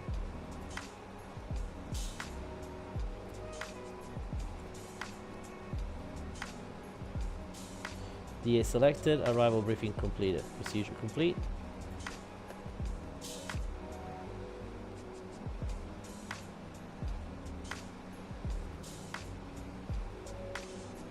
Approach. We're gonna go ahead and turn on the seatbelt sign on, and ladies and gentlemen, we start initial descent into the Santiago airport. At this time, we'll ask the flight attendant to prepare the cabin for arrival. Alright, keep everything like this.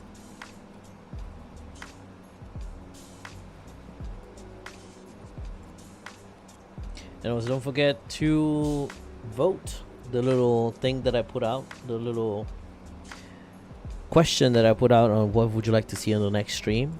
Would you like to me flying the 787-8 or the 747-8 freighter variant, or the A330-300 or the A330neo? Now I would like to set navigation over here onto the VOR that we're looking now. It's 114.9er. 114.90. Enter. And swap. Now this one 114.92. So this is what I'm gonna do. I'm gonna set the two different DMEs. One for 270 and the other one for 110. If that's correct. Not DME, sorry. The radial 270 and then 110. So I'm gonna go switch to heading selector. There you go, heading selector. Switch to ILS. Could you still? I am on the program to do that with the airline flight surgeon. So let's do 270 on this one. It's fast if we just lock like this.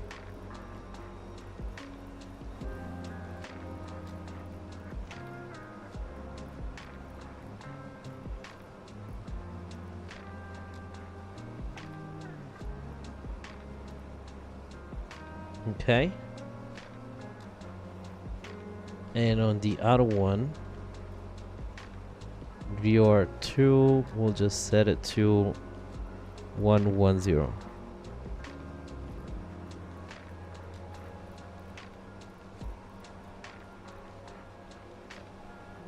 This is 6,000. Reduce the power more. There you go to idle.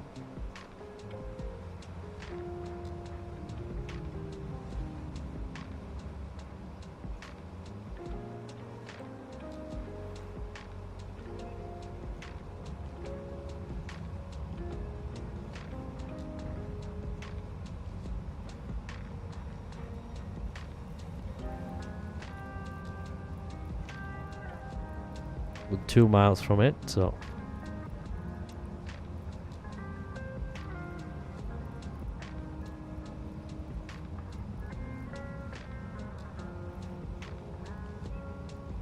(110) set. I'm gonna go back to nav.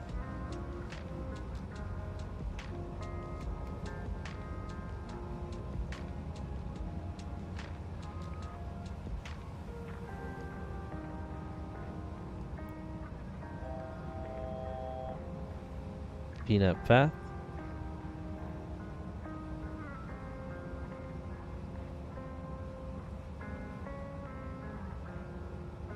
One mile. So this is what I'm gonna do. I'm gonna set the course for 270.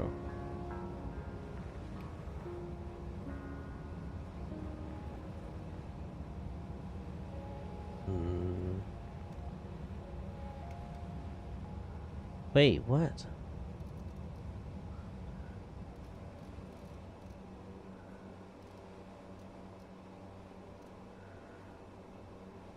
Heading 270. Let's do that.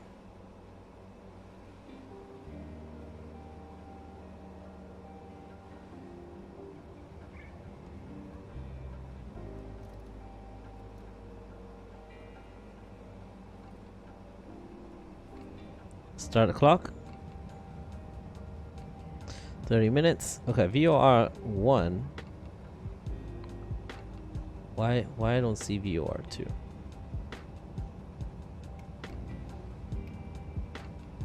VOR 1.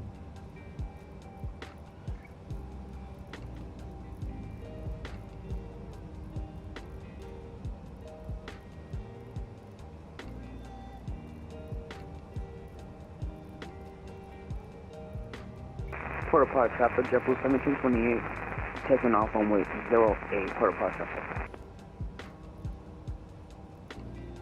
Okay. We're gonna also continue the descent to 2200.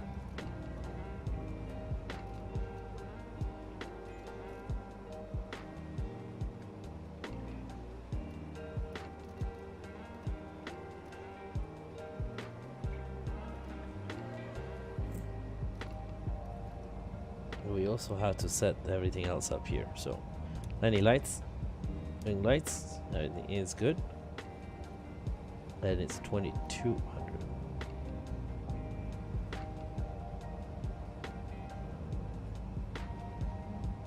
I'm gonna go 10 miles out, so we're gonna go a little bit and then intercept the 10 mile nautical. 270 radio. Am I not on the 270 radio? I'm not.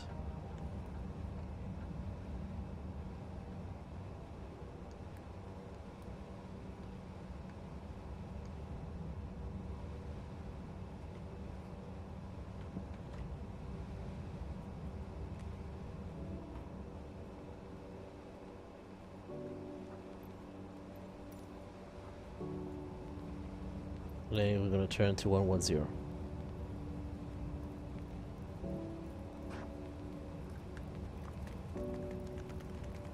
Intercept the 110 radio.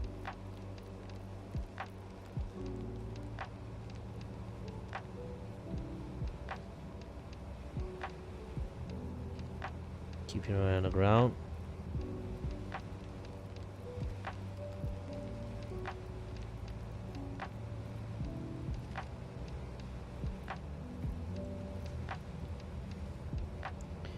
Alright, we'll go ahead into Podex.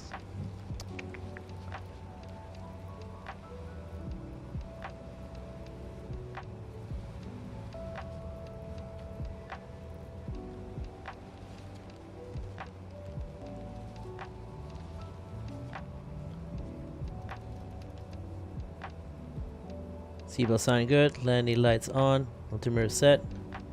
Clearing advice.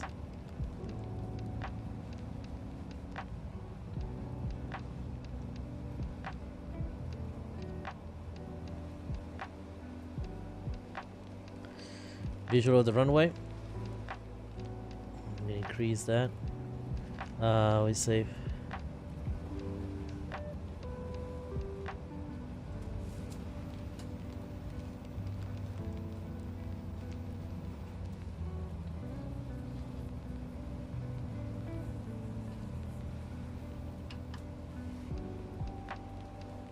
Keep the speed.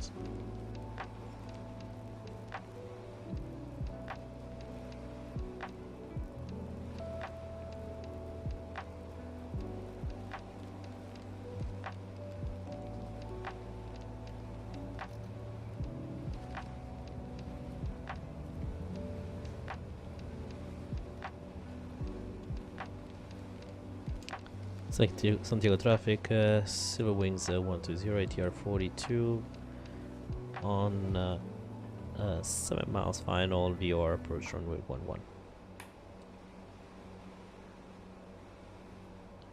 158, 160, flaps 1, set.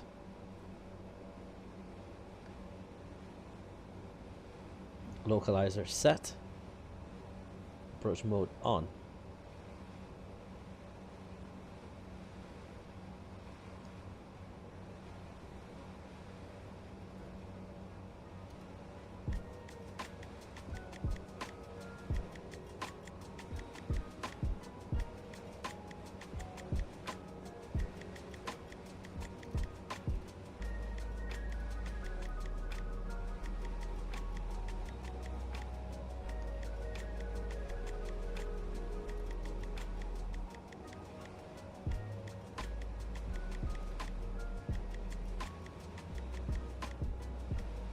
$2,200 feet above. Yeah, and we're gonna start descending to 1,200.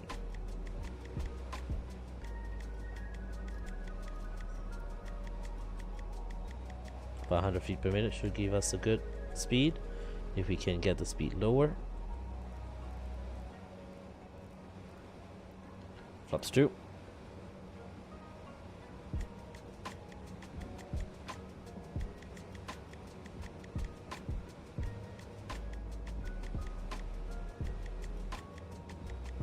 So the gear down will help bring the speed down.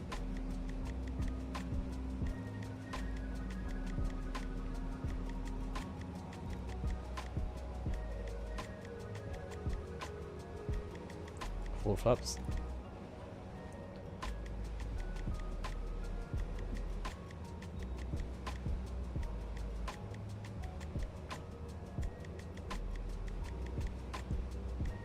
Full flaps, gear, continue, my aircraft. Oh shoot, what did I press?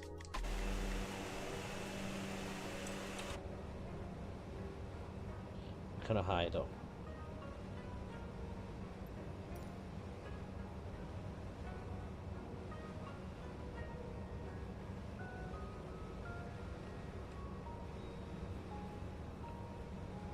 Oh, winds.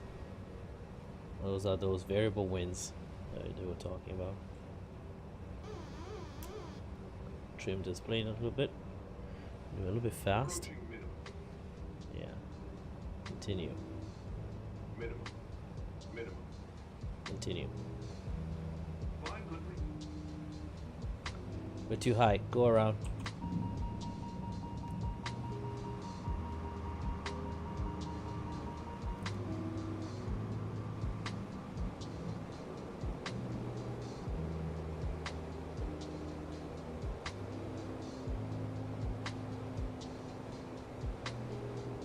Santiago traffic, Silver Wings 120, ATR42 on the go for runway 1111.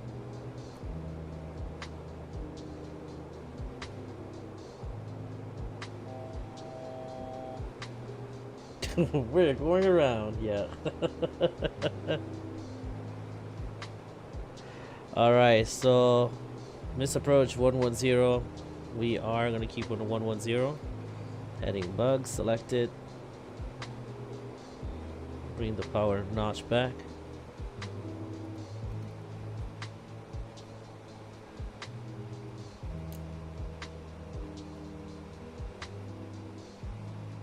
At 2200 feet.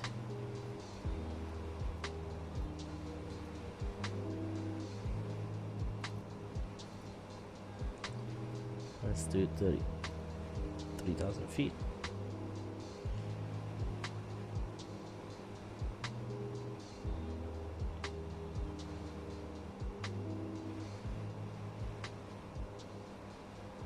$2,500, missed approach. All right, make that turn.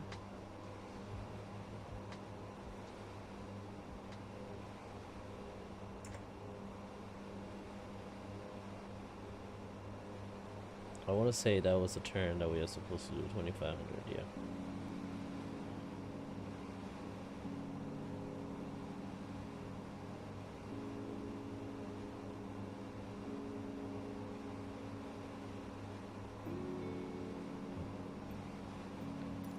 I'm gonna head back to Santiago.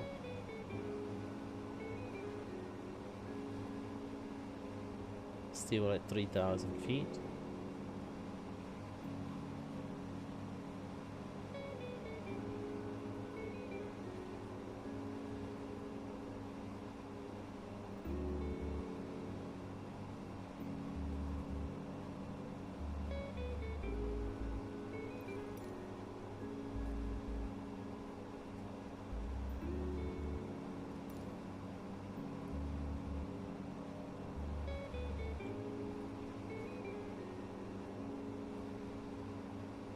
Wonder if you should do a visual.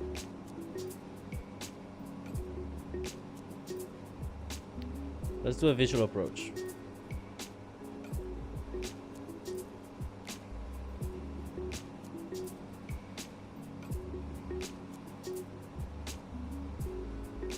The Dusseldorf to Atlanta flight. I remember that flight. I do remember it so well. Let's get it over there. The speed is good. See if we can bring it back in a moment.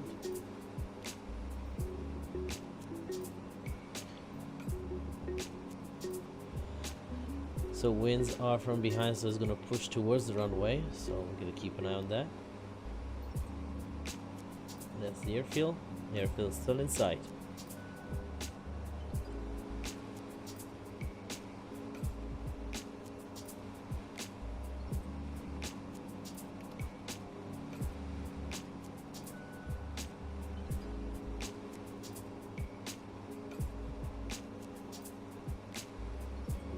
We just passed the Santiago VOR.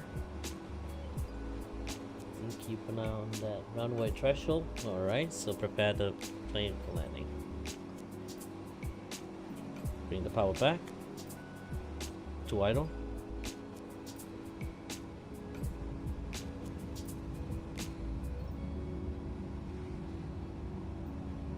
Waiting for the notch.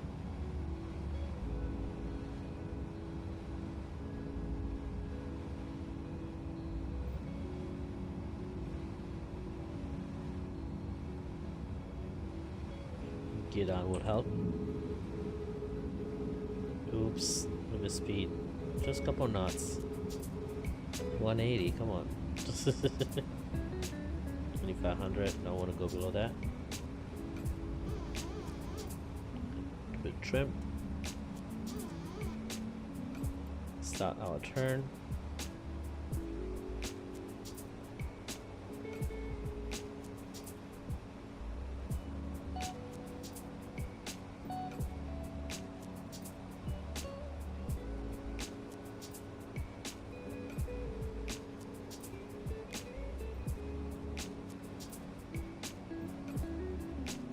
Windy over here.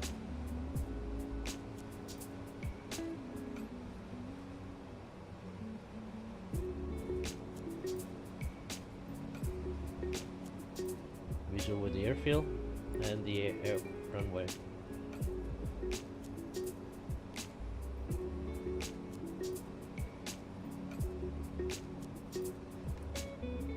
Cyclops 1.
Another notch of flap.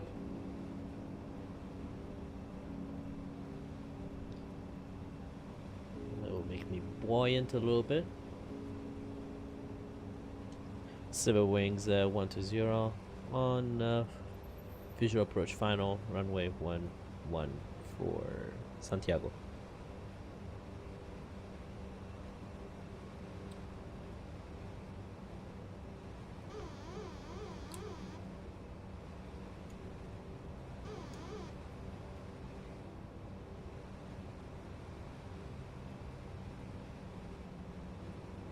Let's give it a one more shot now, shall we?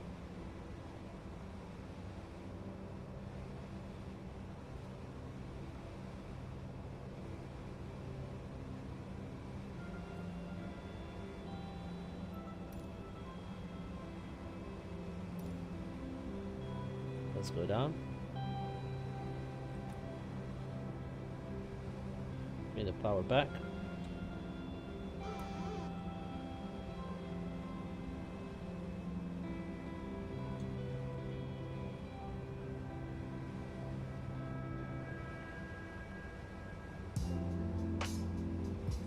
I'm gonna put it to,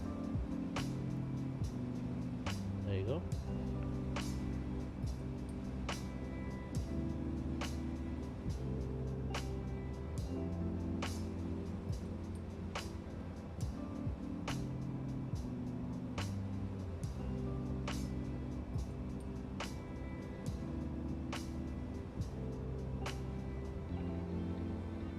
Show still that I'm too high, but continue. There you go. Continue.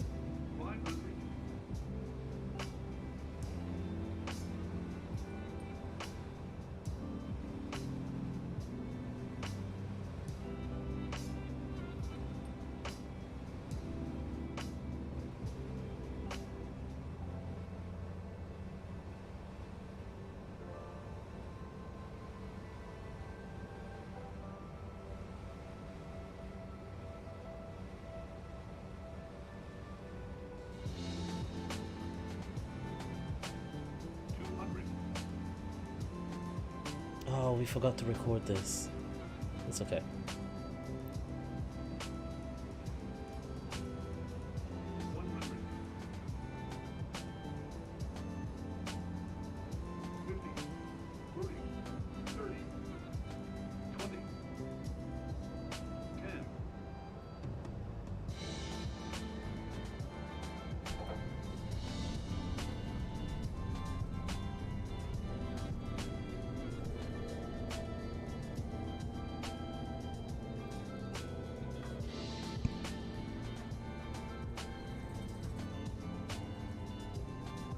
Alright, that's good. Then power to idle. Oh, that would look like a great landing, man.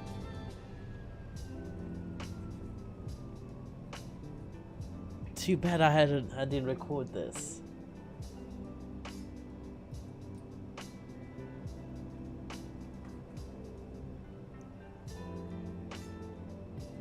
That was a beautiful landing. Oh, so upset I did not use the replay.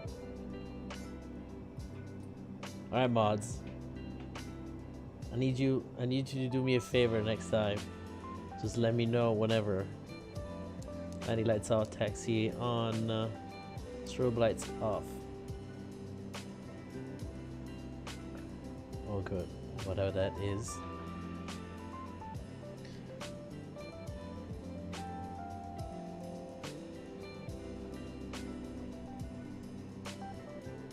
Oh, Lando Aviation, thank you. Yeah, that was a beautiful landing. I'm surprised. I'm impressed.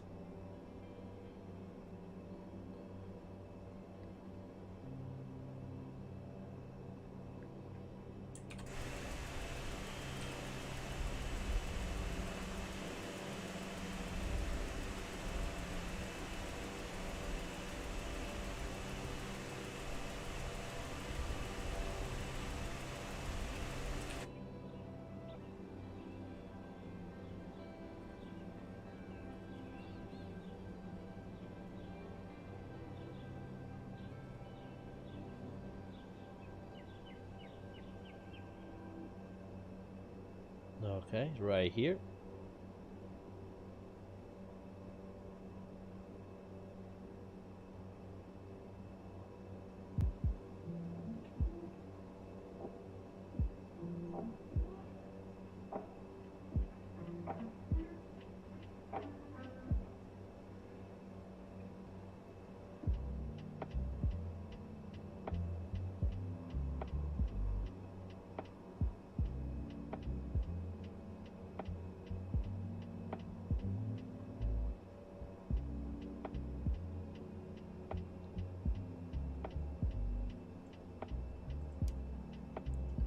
Alright, park brake set.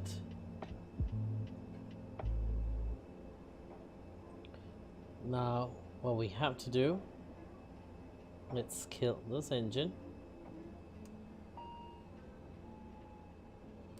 We'll feather this one.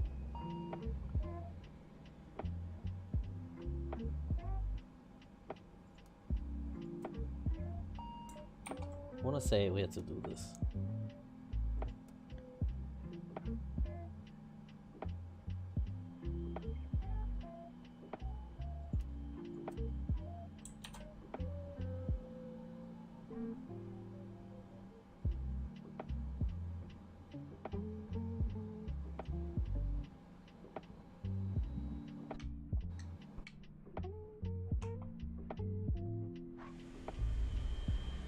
Hello?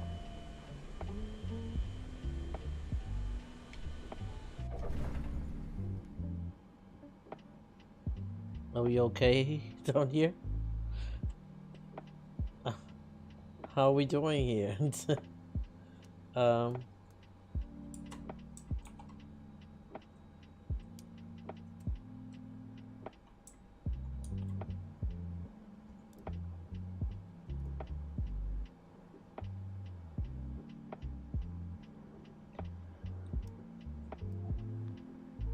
Okay, so how do we set the brake over here? Landing gear good or before land? We all done that before.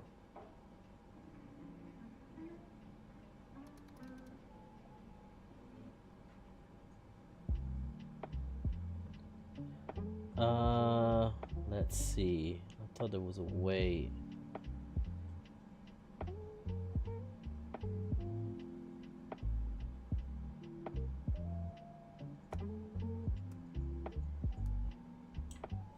Anyway, that's not important, but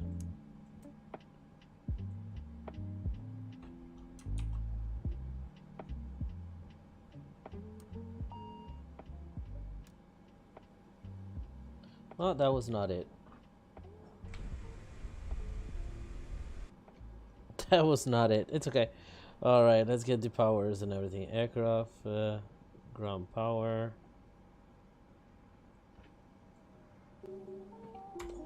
Okay.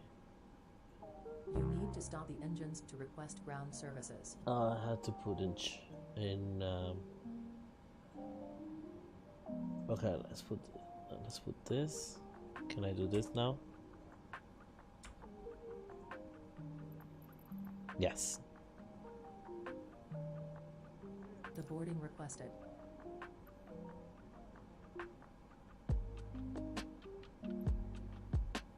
No.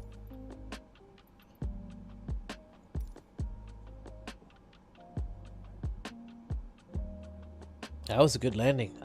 I wish I had the replay, folks. Oh man.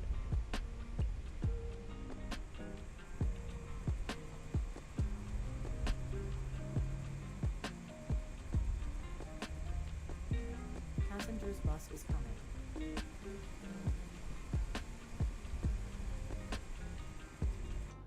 All right. We've arrived at our destination. How long it took us? Not that long, right? Okay. Shall we fly back to San Juan? I would say, why not? I would say, why not? Passengers deboarding starting.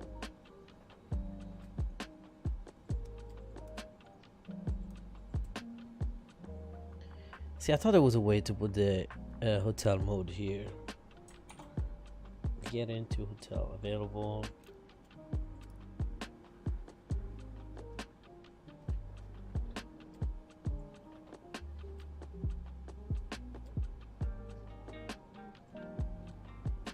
All right, so let's do this. Let's get the flight plan in from SimBrief and get back to San Juan. All right, I'm gonna leave you with this for a moment.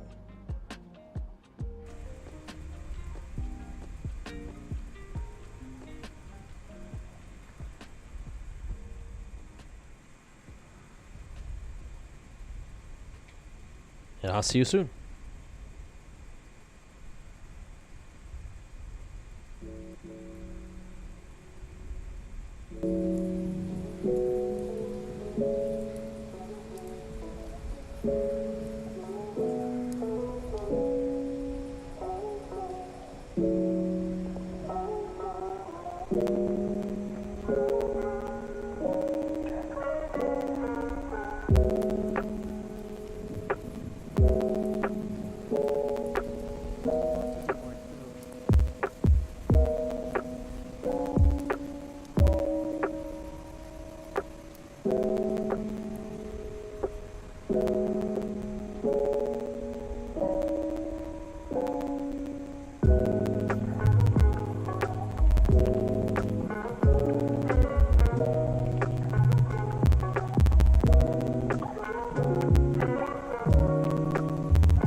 All right, we're back. We filed the flight plan. We had the flight plan on file for BATSIM, and we're just gonna go ahead and work on it now here.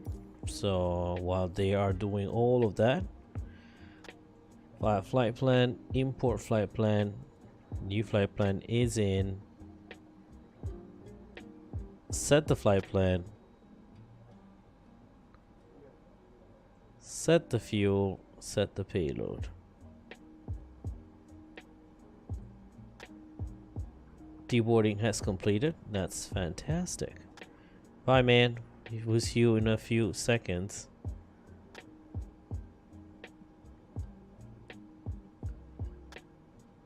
Yeah, it looks like you're using bumper cars instead of don't crash into my plane. Okay, anyway. Flight plan should be right here. Okay, we do have it. Welcome back. If you're just tuning in, make sure you smash and like the subscribe button. Also, we need to turn this one off. We probably cooked every single ground crew and passenger on there. But welcome back to the channel. Now we are flying back to San Juan, Puerto Rico. Alright, so we're going to be flying out of runway 11, departure. Do we have a departure on file? Fetch. The Cody 2 uniform. Cody 2 uniform, transition none, execute. In it. Now, arrival.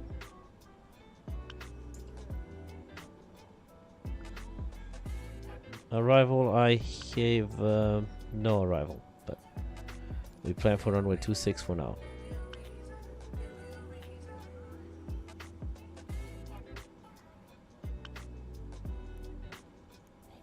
Or RNF 26, I guess.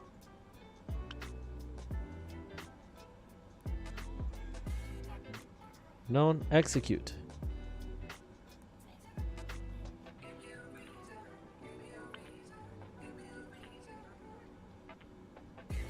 Why you want us to go to SJU? I don't understand. Well, we'll see. Anyway, we'll do the weight and balance thing. So what we're gonna do is actually GSX.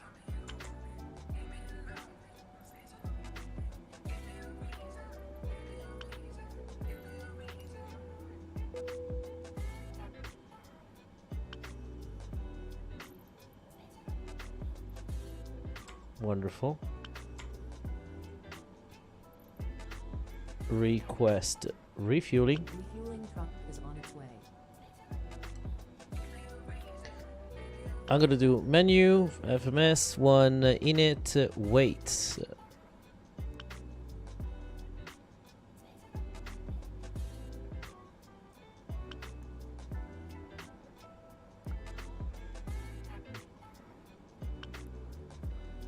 Alright, that is set. Return. Performance in it. Oh, climb. But we're gonna be flying at what's the flight level they give us this time? 150. Yeah.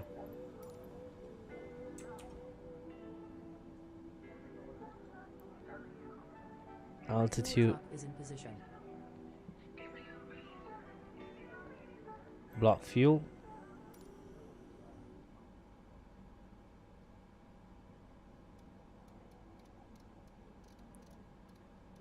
That was some fast refueling.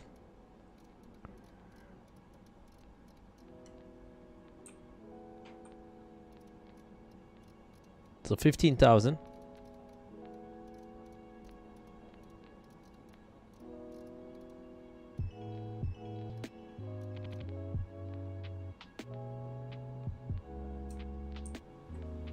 It's set.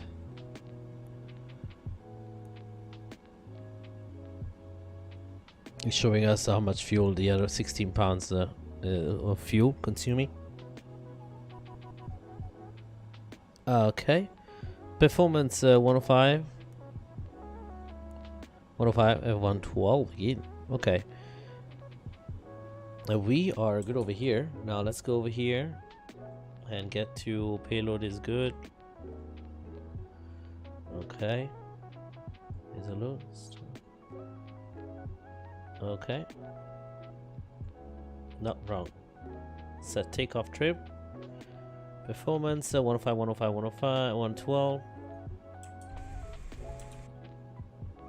What we're gonna do is go on to performance page. No, here, performance page. Takeoff data confirmed. Where we have 105 over here.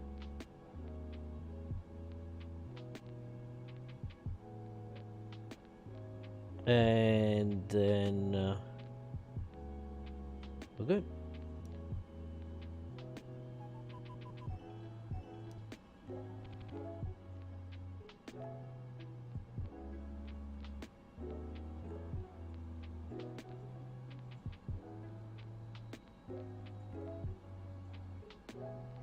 Okay, so we have the flight plan on file here, and we should start boarding, otherwise it's going to take forever. Boarding requested. Passengers bus is coming. Let them come. I got to head out. Have a good stream. All right, thank you, Orlando. Well, thank you for joining us today.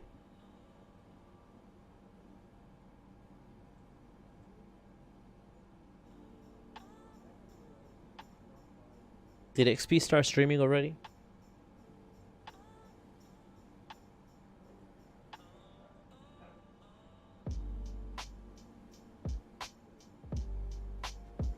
Passengers boarding starting.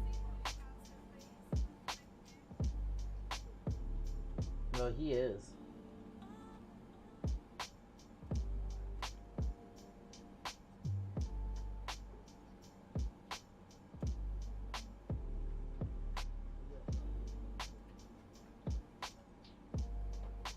He's streaming. Okay, so we got that information in. Now we're just waiting for the plane to be ready to go and board it.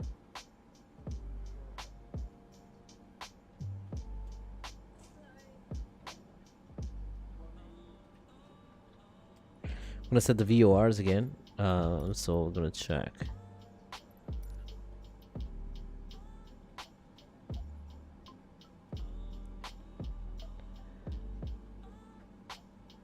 La Romana 116.2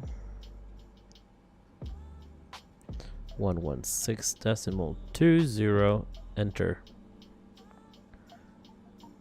Huh? No, that's VHF. Sorry, nav. 116.20 116.20 set changed. And then San Juan Oceanic here, FIR, Mayagüez. We're just gonna put San Juan, which is 114.0.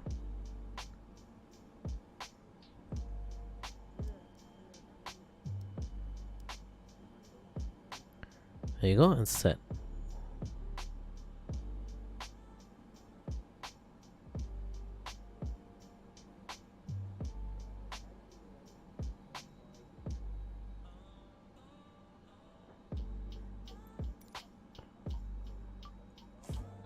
Windy, hella windy actually, because you can see the aircraft is shocking left and right a little bit.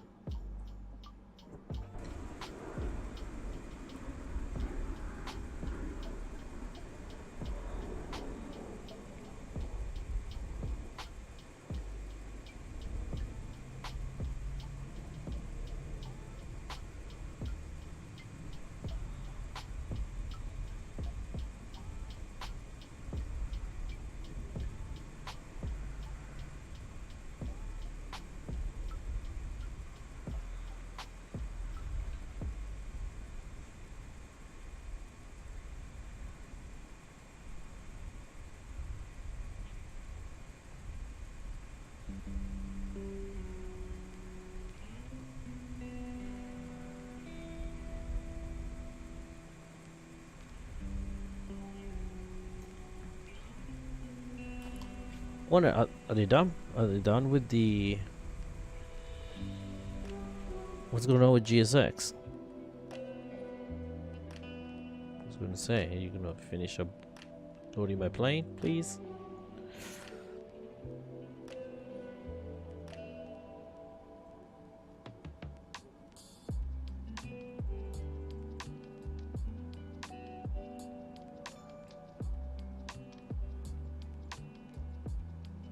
No procedure. Final cockpit preparation.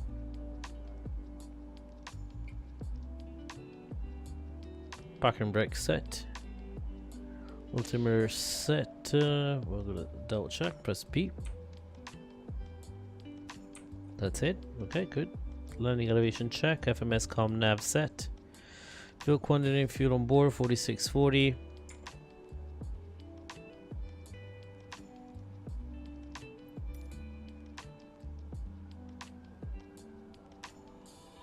Yeah, that's perfect. Lock fuel is good.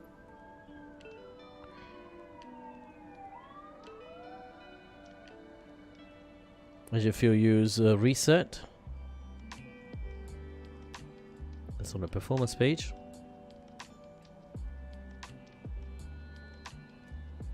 Good. Memo panel okay.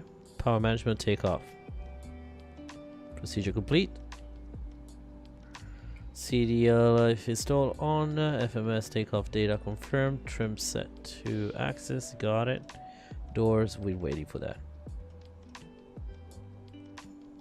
Come on, finish up the doors. 33% only. Oof. I hope this is it.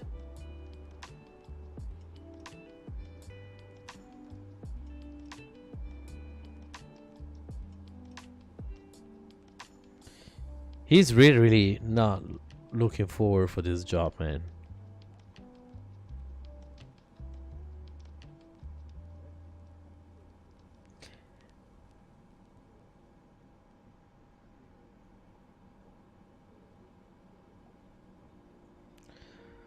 In the meantime, we'll check over here in the overhead bin. In the overhead bin, sure. That has to be turned off, by the way. Everything is good. We can disconnect the external power since we are on brake. Control 3. Ground power is disconnected.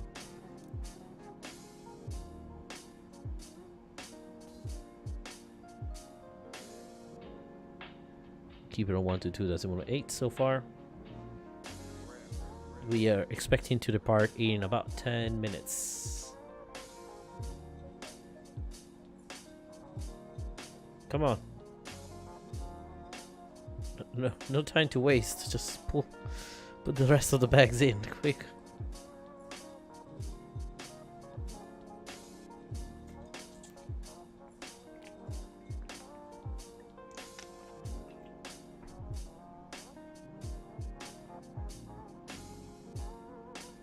Let me see what people wanted regarding the... Alright, so 29% of people wants the A330-900, so the Neo. Equal on the 330-300 and 74-8 freighter version. That's 14%. The majority of the people so far wants us to go on the 787-8. So we'll find a good route for that. It's a beautiful plane. Yeah, can't wait for that. Especially with the new avionics that has been implemented into Microsoft on the 7.8 and 7.4.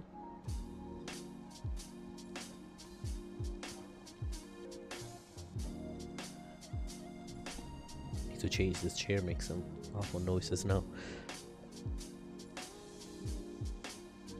Okay, so come on. Let's do it. I want to go.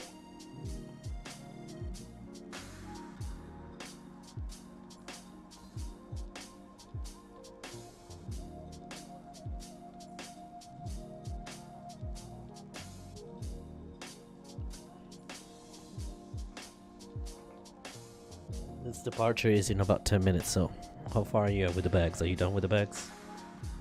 I think so. I think you're done. I think that was it.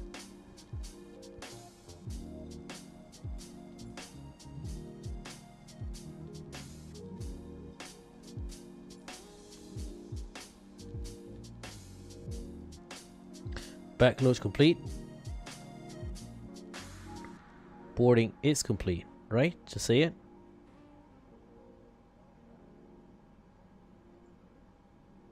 Hello, man. Thank you. I was waiting for a long time. Wait till he moves out. We can go ahead and close the door. Cargo door closed. Main cabin door closed. Chocks can come off. Control 6. Alright, we're gonna turn on the beacon light, which was never turned off. Great, good to know.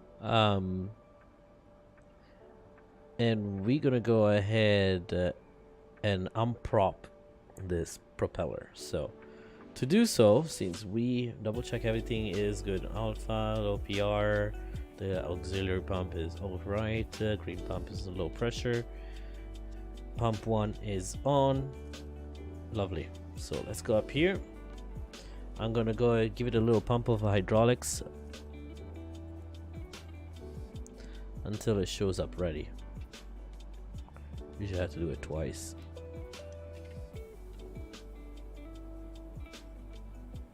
No, it takes some time for that. So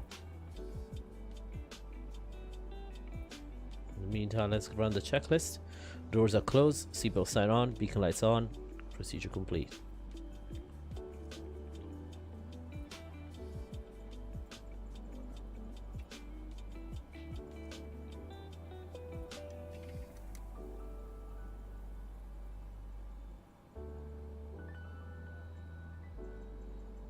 Why that is there? I don't know why.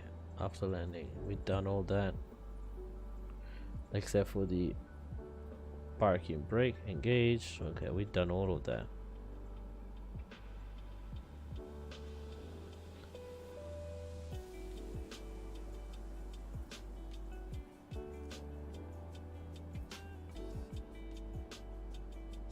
Okay, we've done that. We've done that.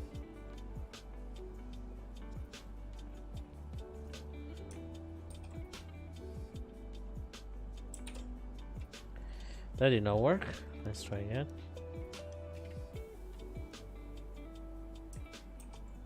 There you go, ready. It's a bit tricky that. Unlock, ready, and we got a spinning engine. Now, what we need to do is bring it to unfeather position.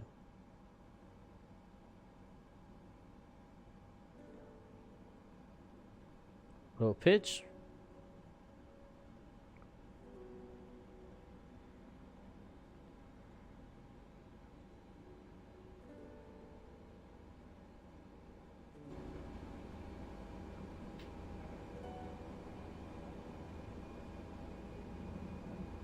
Nicholas, welcome back. I knew him. You guys were talking about... Oh, X-Flight, you said something about it. No, I didn't see it, so I never checked Discord about X-Flight DMD a month ago. I just saw it. Oh, okay. Yeah, I haven't checked my DM in a while neither, so... Before taxi. Wait for that. Engine start. Alright. So let's go up in the overhead panel again. Crank on B this time. Fuel pump on. Forgot about that. Start engine 1. We're looking for 10 on the NL. 10 is there. Let's do... Oh shoot, no. Like that. There you go. Feather. And once is NP, they set to auto.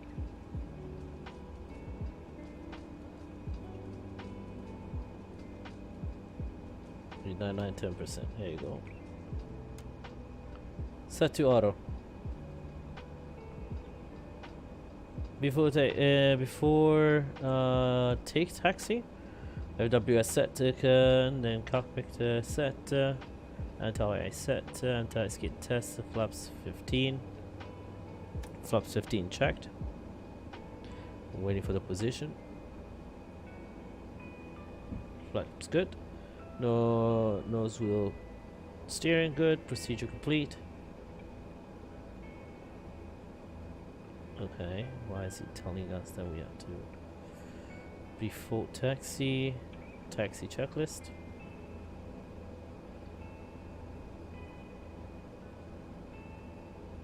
Taxi lights on.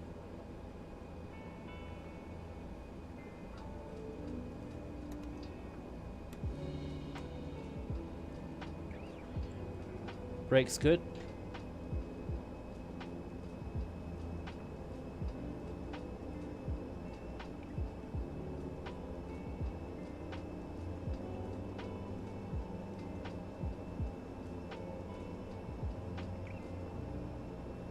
Takeoff config.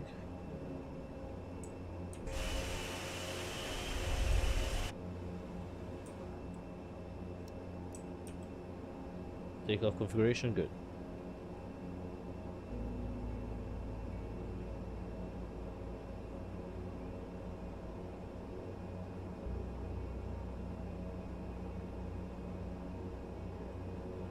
Am I connected to Batson?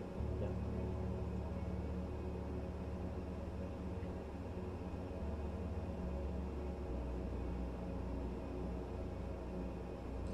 This is the last leg.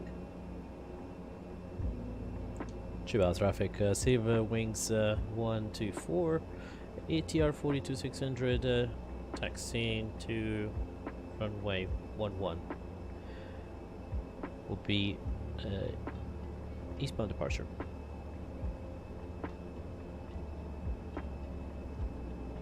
Is that what I think it is? Yes, it is, of course. Goodbye, engines.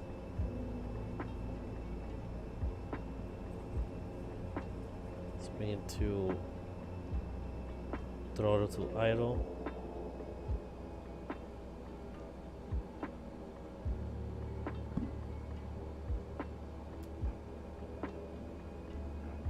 I think it's set to throttle to idle, yeah.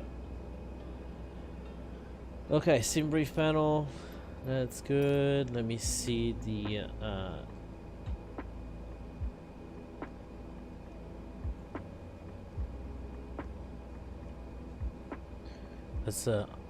let's remove this and get the new flight plan.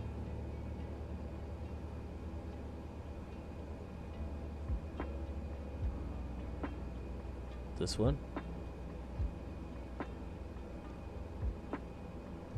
Cody 2.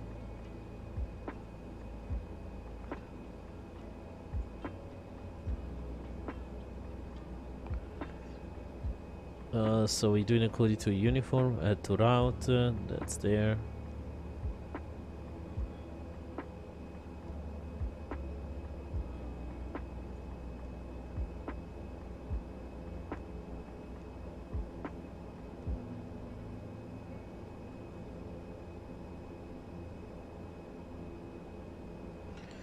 Alright, airports, let's see, charts.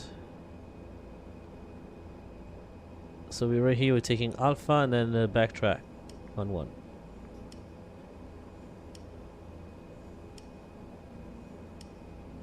Turns have to take off 1500 MSL, prohibited due to high obstacle located on both sides of the runway 11 and 29. Alright, so on 1500, we have to wait 1500. Nothing else that we need to know.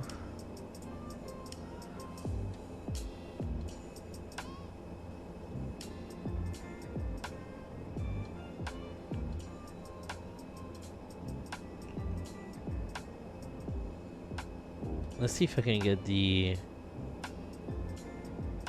IFR low. The charts. Departure.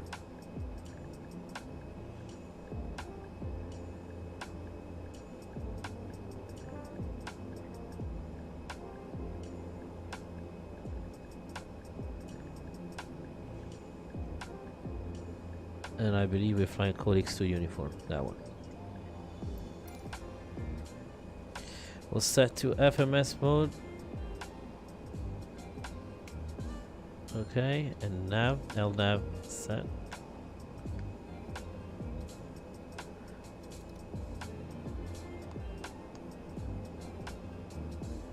And then we're gonna set to vertical.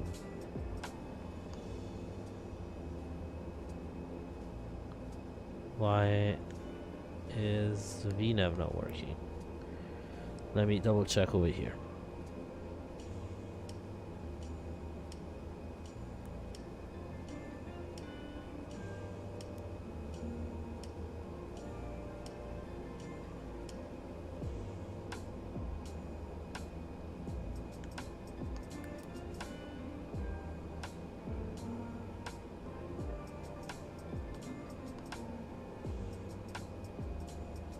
Let's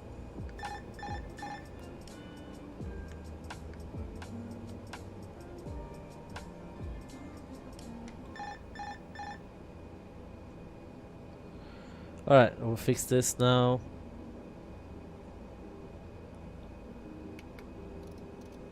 I'm gonna set the 110. No, let me set 110 here. Departing. Alright, so 110 on the heading bug.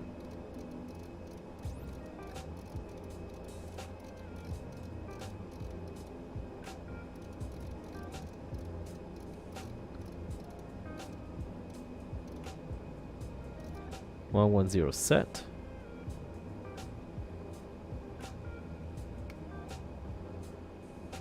On course 110 set. LNAV set. And then VNAV. Why can I get the VNAV? I will do IAS.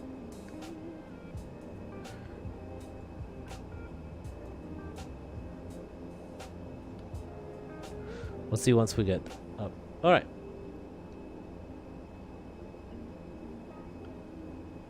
Santiago traffic Silver 124, taxi to runway 11. We enter the runway and backtrack for runway 11 via Alpha. Silver Wings 124, Santiago traffic.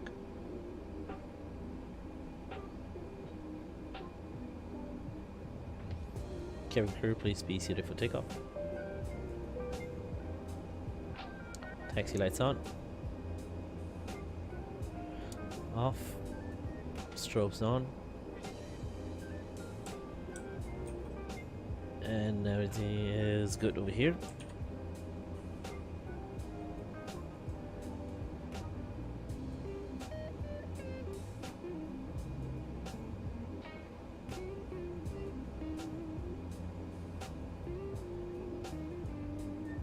Left. Clear right, clear left. Entering runway 11.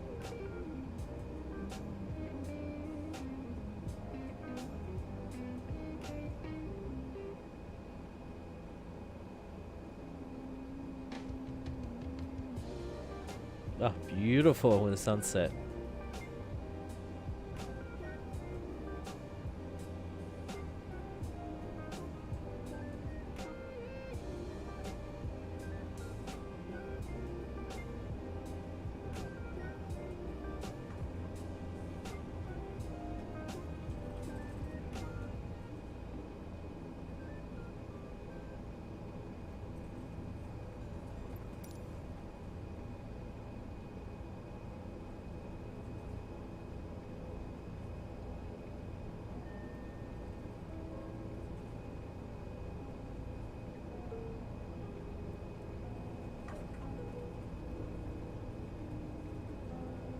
Alright, 105.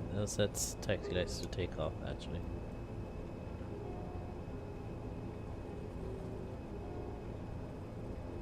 There is a 767 that comes into this airport. 767 from a Mediflight. Or Amerijet. One of the two. Amerijet.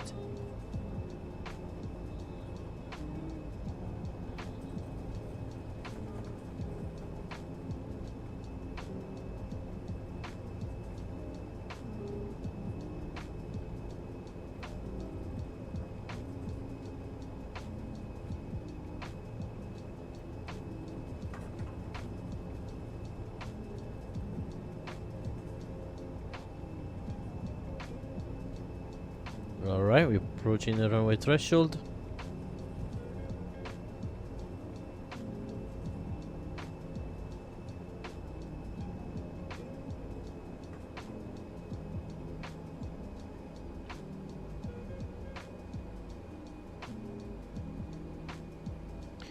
Approach is clear still.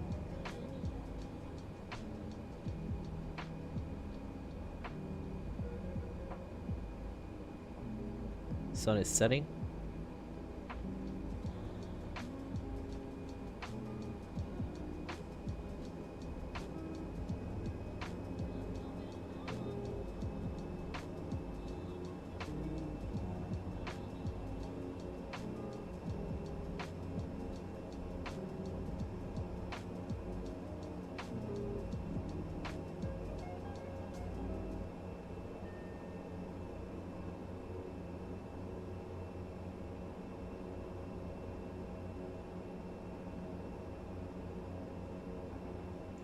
Alright, all set. Flight director on. Can't get the V now, but we'll figure it out. Device okay, good. IS mode or we'll see.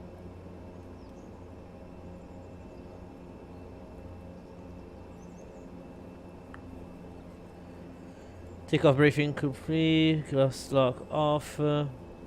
Flight control check. Transponder it's on. TCAS on auto. Airflow normal. Cabin advice. Engine bleed set. External light on. Lateral flight director bar set. Rudder center. All set. Procedure complete.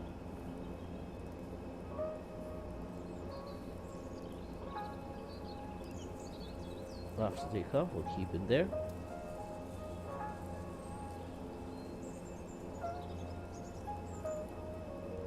Hopefully 2 engines. And we get the power set to 80% and we rolling. Holding the brake.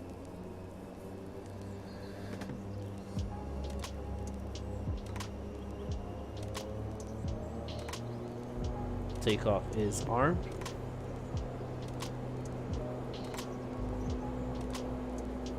Brake release.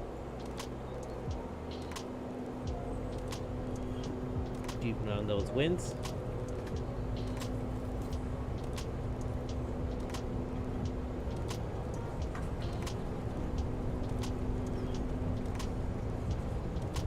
V1 rotate.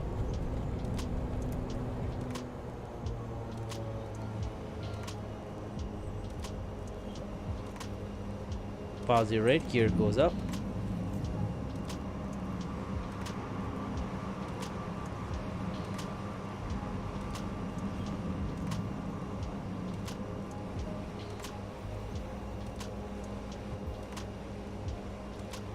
Gear up.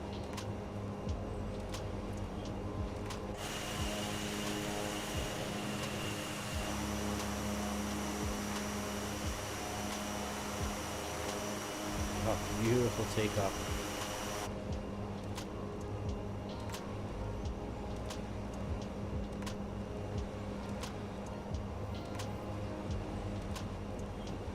LNAV, VNAV. Let's engage 1500, above 1500, yes. Autopilot on.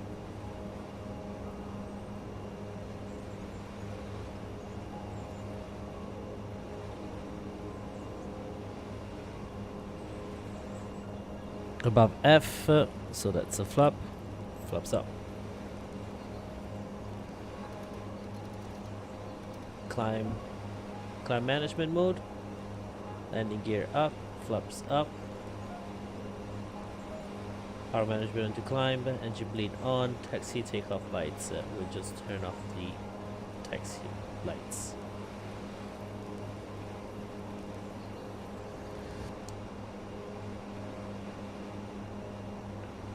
I forgot to turn. I keep forgetting that. Somehow I keep forgetting that thing. Everything else is good.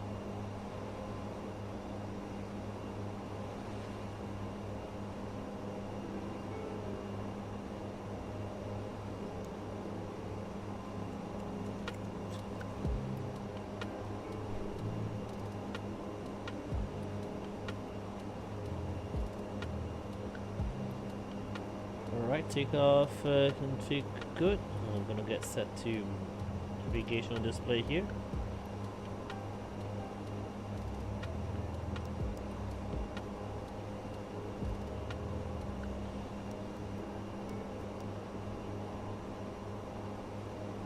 Yeah, we're climbing to 15,000. Now we do have a restriction. We need to be below 5,000 feet at ST 533. Let's see if it's gonna, yeah, it shows over here that it's gonna do that.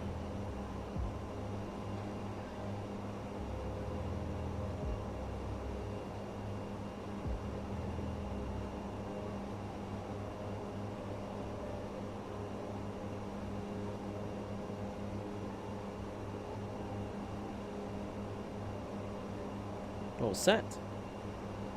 We now have altitude restriction.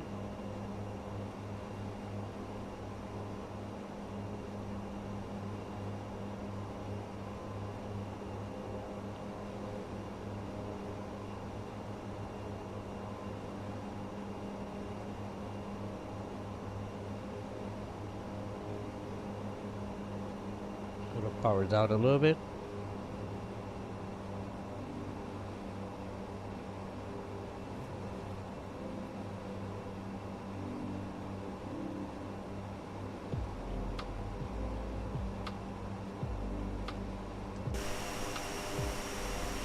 Oh, fantastic view here. As a matter of fact, let's take a picture.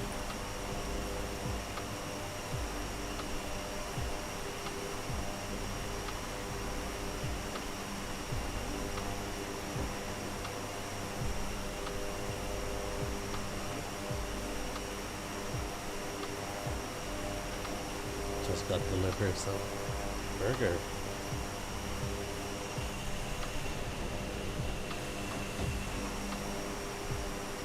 Oh, beautiful views over here. You can have a screenshot here.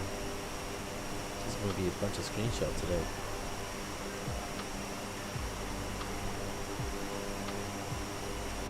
Alright, have a look over here. Still have the restriction to climb.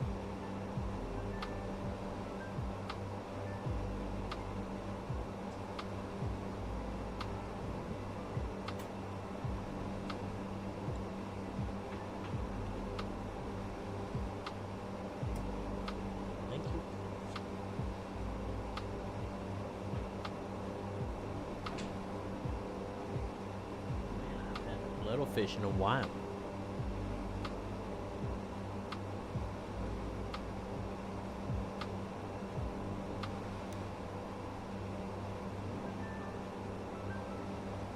Wonder why? Maybe because there's an airspace here.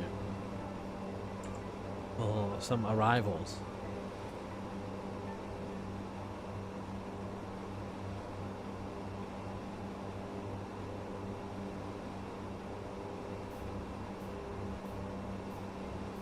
Yeah, looks like that's the reason.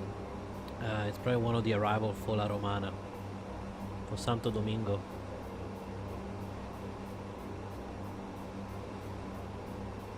So there's a restriction there, that's probably why.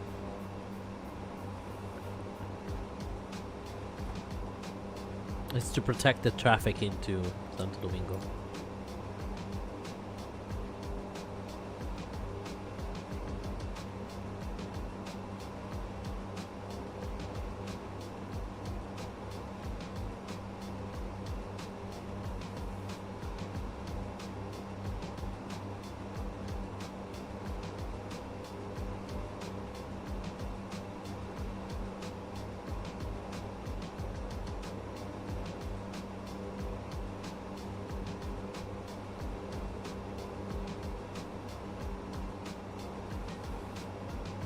Oh, looks like a 747 just landed in Atlanta.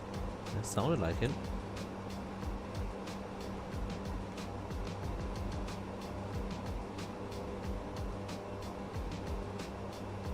That restriction is passed, so we're going up now.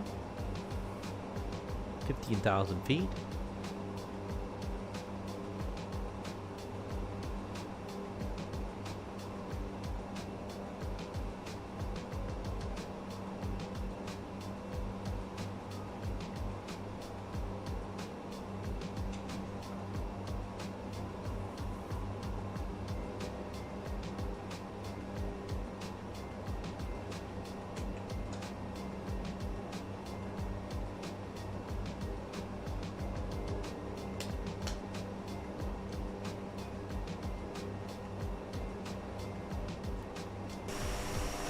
view over here on this side.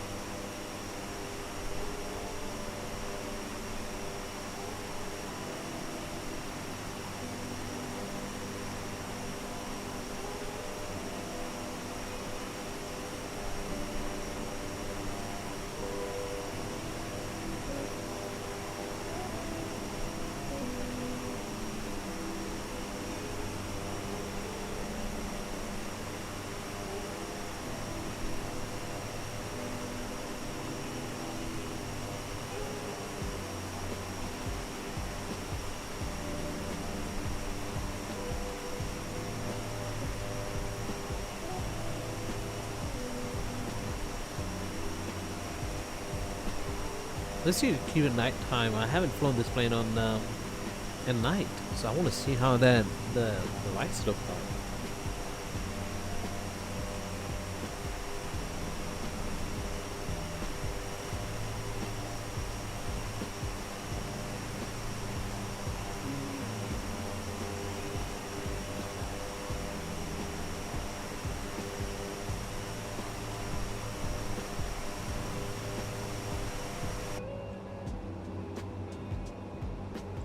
I see the top of climb.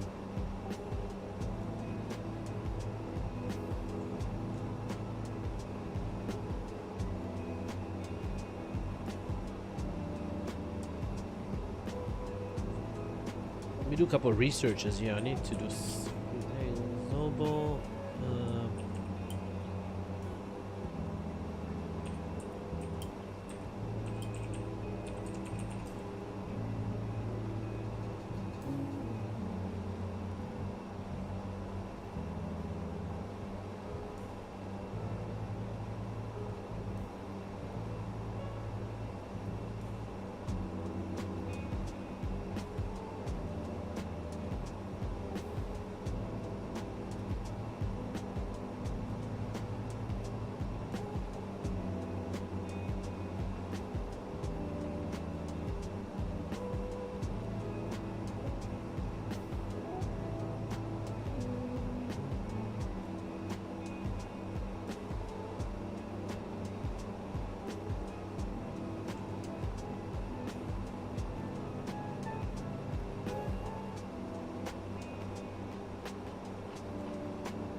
Alright folks, I'll be right back. I'm just having a little quick break for food.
Alright folks, I'm back. Sorry, I was away for a while.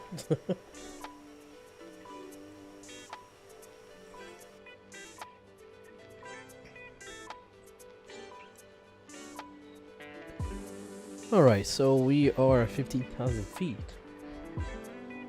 We could turn off some of these lights. Keep the rest on.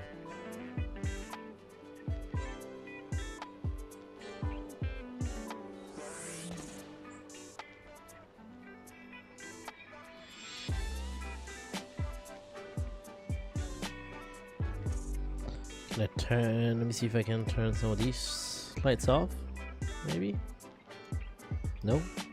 It's fine. Okay.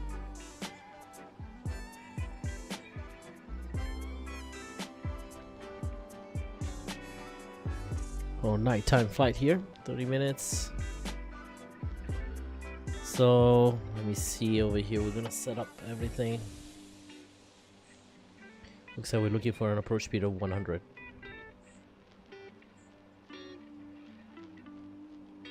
We're on the go around speed 107.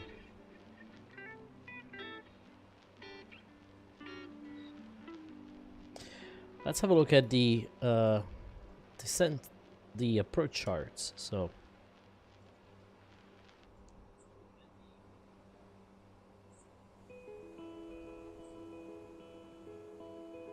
where's the plane? Well, here you go.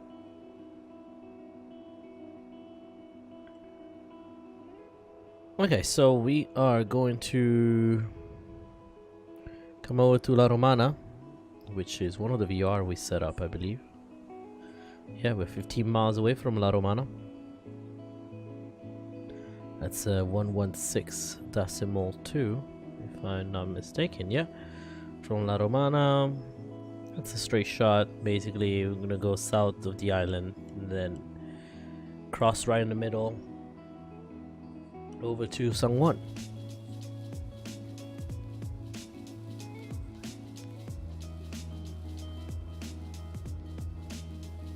Now let's have a look and see what is the approach that we were looking for.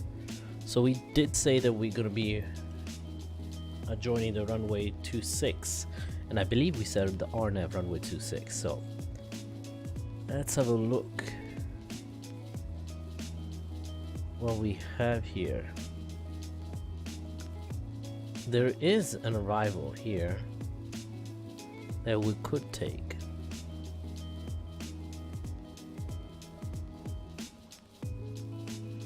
And we can give it a shot, why not?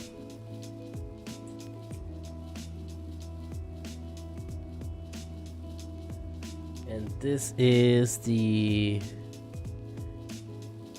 Mela something arrival. Let's have a look. So flight plan. Next. Next. No, previous.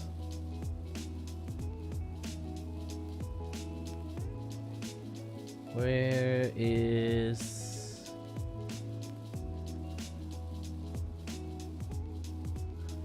RNAV runway 26? Confirm. And then the Joshi 3 arrival. Transition. Where are we doing the transition?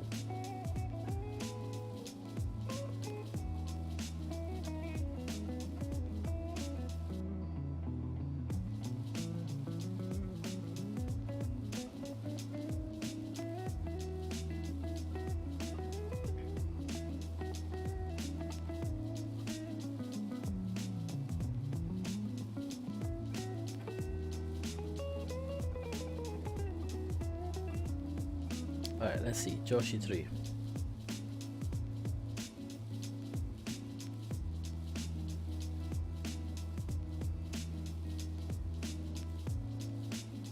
Is any of these okay? Perfect. So we're gonna put that one in. Where is it? Right here.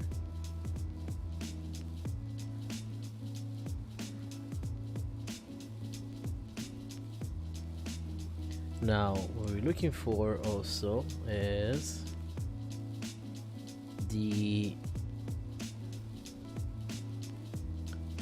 let's So look into the arrival. That's the arrival. That's the star approach.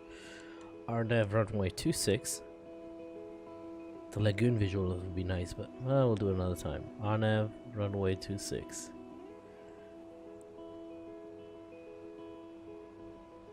Now let's have a look at this one.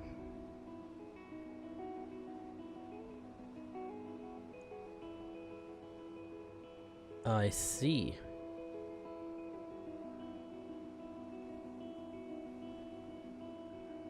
Are we landing on runway 26? I don't like runway 26. Let's have a look at the weather.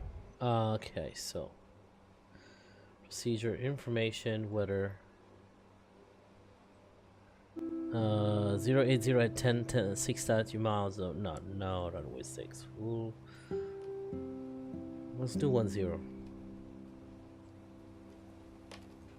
ILS RNAV. Maybe we'll do the RNAV 10. Yep.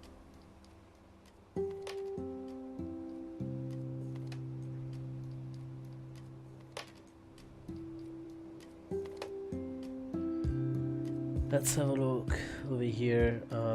Ground runways, camera charts. RNAV ILS.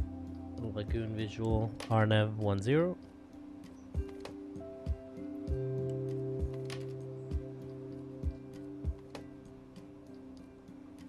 And I believe Varna is one of the points we have too.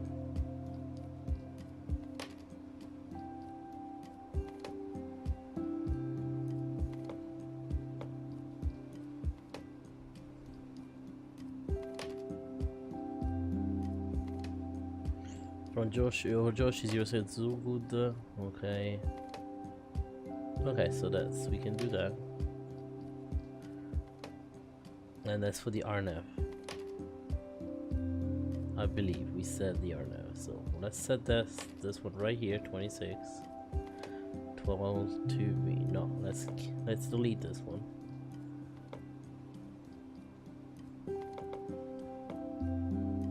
Let me remove that. Let's add this one instead. Joshi 3. No RNAV approach. Let's see the ILS runway 10.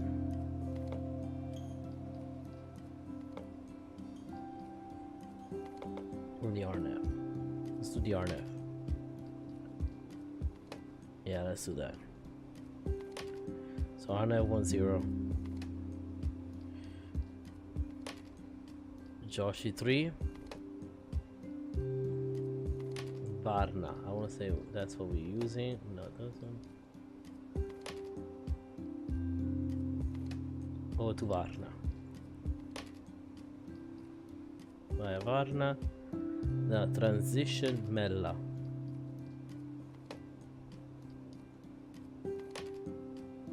Now we need to clean up this whole mess though, because Mella is coming up.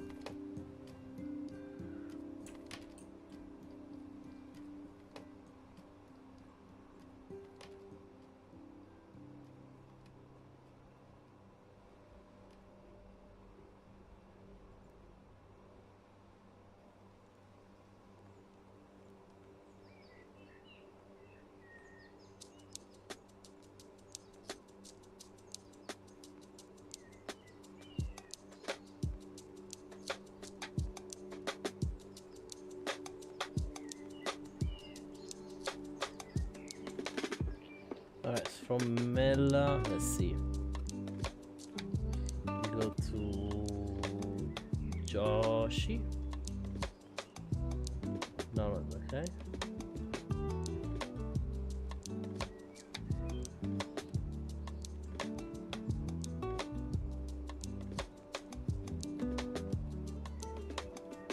Previous.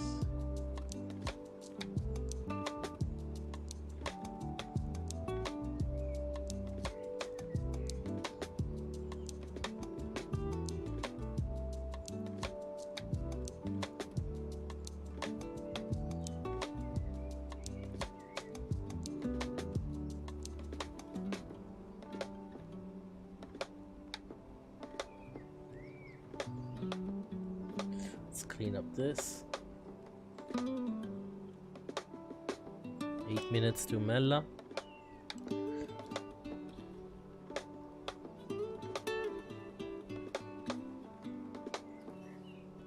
RNAV. Final approach course is 101 Ramsey 1500 at Ramsey.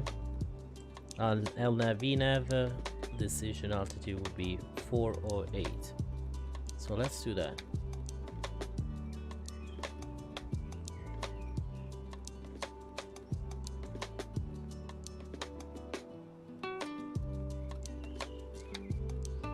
It's 408, so it's not a decision height.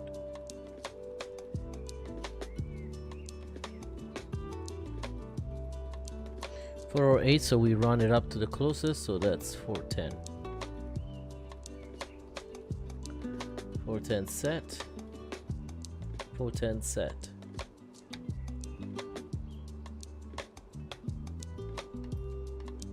What else? We set to 1500. Okay.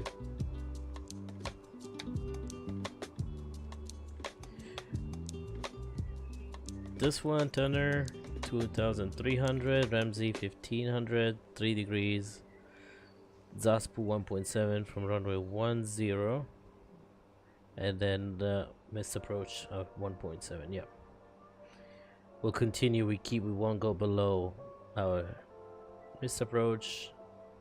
We'll keep going until we find runway or one of the indicators.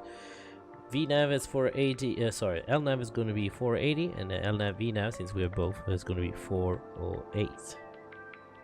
No circle to land. Procedure not authorized for arrival at Varna on routes 10 and 12 southwest bound on G449. No. No procedural turn request required if we come in from Varna. Fernando Luis Ribos Dominici can be mistaken for Luis Munoz Marine International. I guess it's another runway. Airport. Now, missed approach will be climbed 500 feet to then climbing left to turn to 3,000 feet direct to Didi. Didi was going to be end hold over Didi. WASP VNAV not authorized. We don't have it for uncompensated barrel VNAV systems. LNAV VNAV not authorized below 15. We don't have an issue with that. 54 degrees Celsius. Not an issue. DMD. DME RMP 03 not authorized, not an issue. Touchdown zone and airport elevation is the same. Frequencies are here. Perfect.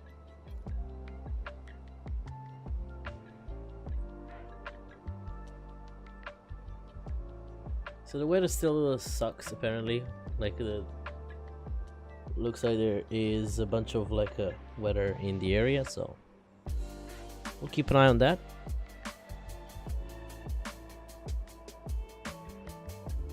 San Juan ground is on actually, so that's 121.9er, so we'll have that on the frequency box. And right here V1 VHF1 121.9er. Enter. And we'll keep that in. 22 miles from Mela.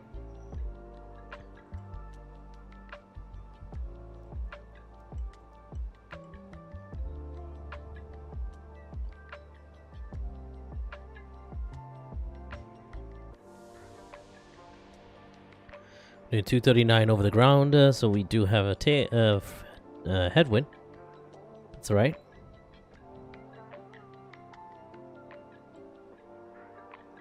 Alright, if you just tuned in, make sure to smash the subscribe and like button. That would be very much appreciated as part of a compensation for my time over here. So if you do enjoy this content, just smash down the like and subscribe button. Now, if you don't, I hope I can make it up for you next time. That being said, we do have a poll right now for our next stream. So it's going to be either 787-8, which is going to be probably, seems like that's going to be the winner of this poll, and then 748-8 Friday version, and then the A330-300 and the A330 Neos. So apparently it looks like we're going with the 787-8.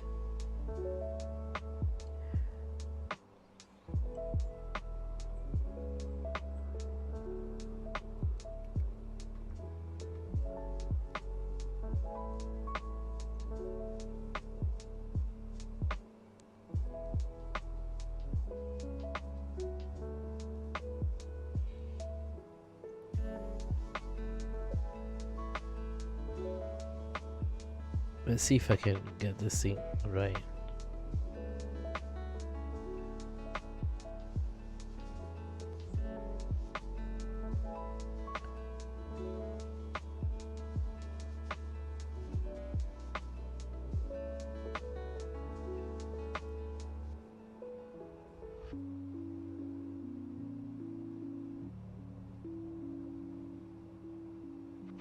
I'm glad I saw that.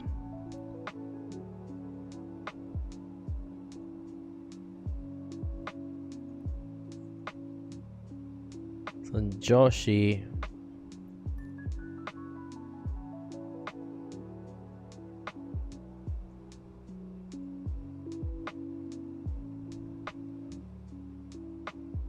How do I remove this chart from it?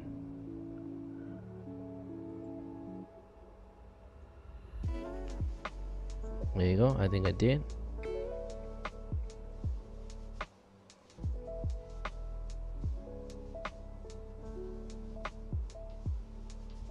Okay, so Joshi, we're doing the Yepup.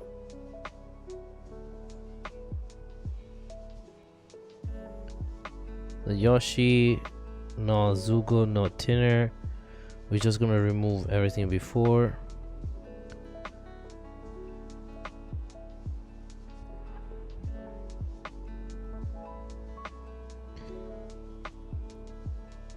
Straight to that.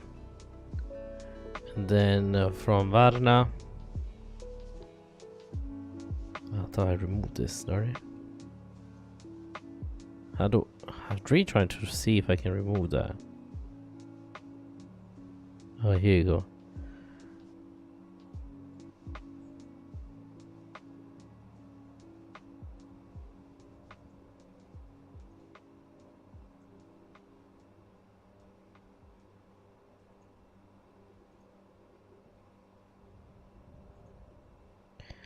Alright, so the RNAV10, so we're gonna pin that one here.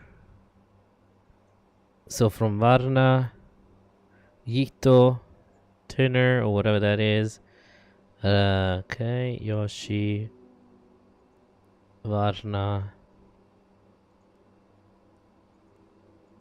There you go. I cleaned it up.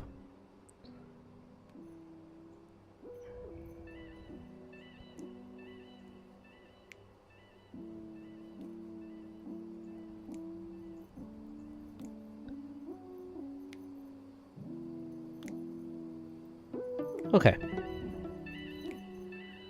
Let me close this one. 23:58. We are over 23:59. We should be reaching now over Bella in less than a minute. Mela. I'm gonna put it back to the other mode.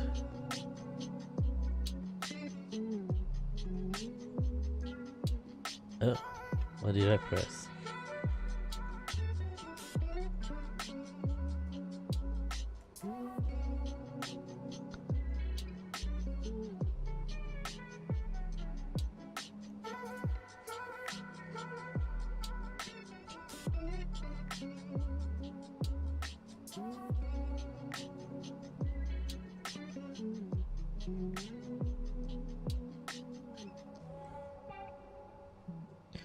And we can start the descent brief in just a few moments. So let me change the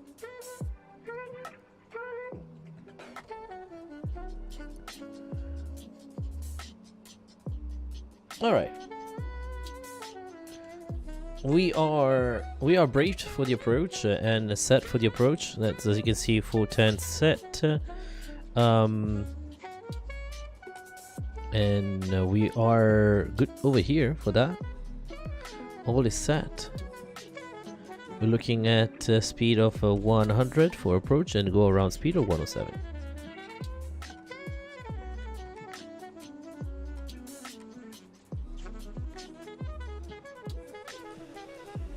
No, is that where are we flying?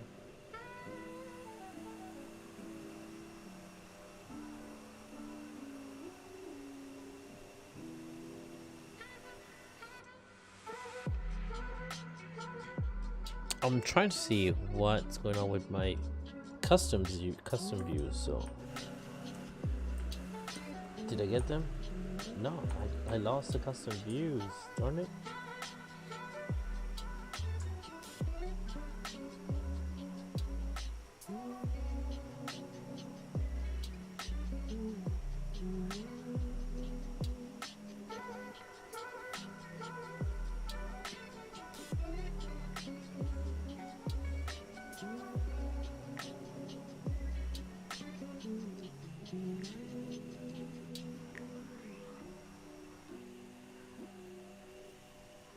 That is not it.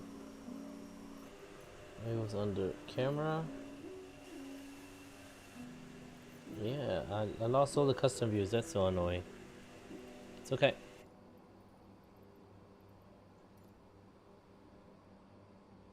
Oh, wait, maybe not.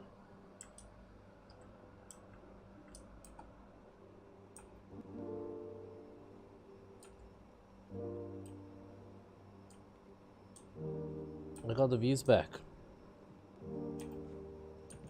No, I worked on it.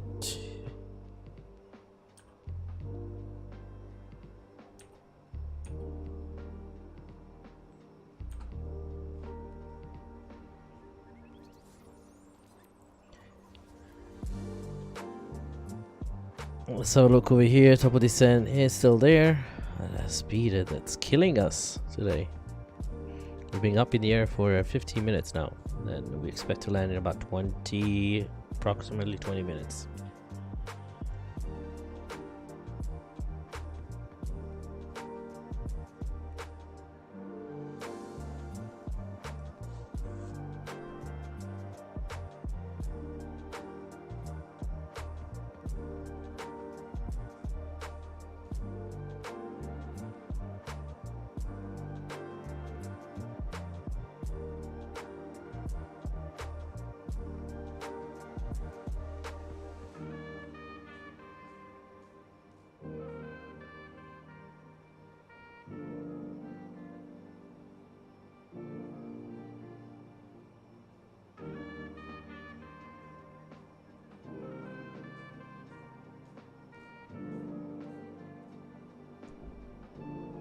Let's see if we can nail this approach.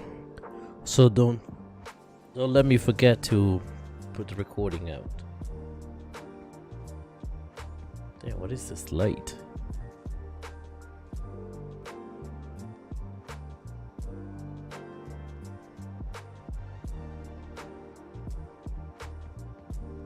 Nobody said it's coming up though. So let's set the TCAS. TCAS, I'm gonna do okay, perfect. I thought there was a way to do okay, not above, but let's do below.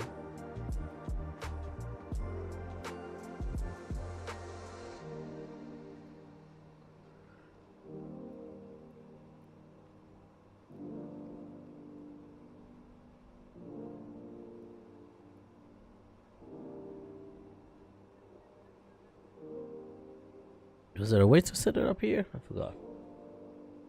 That's the weather.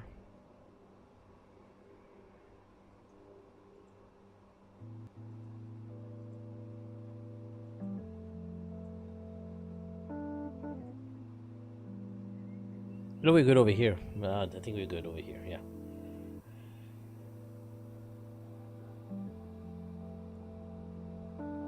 So tomorrow I work, but I'll be back in time So maybe I'll be able to do a stream. Maybe.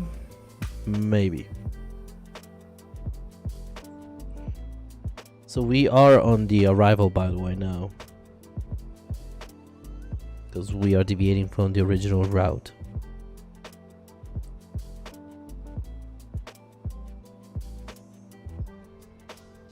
Which I guess we could have kept the same route, but you know, why complicating the life of air traffic controllers by coming in a different route? Because we had a waypoint called Varna, and that's the same transition from the arrival procedure to the approach. So from the standard arrival to the approach phase. So there was no need to do that. We could just fly the arrival. It's literally with running parallel to the original route we had with less waypoints.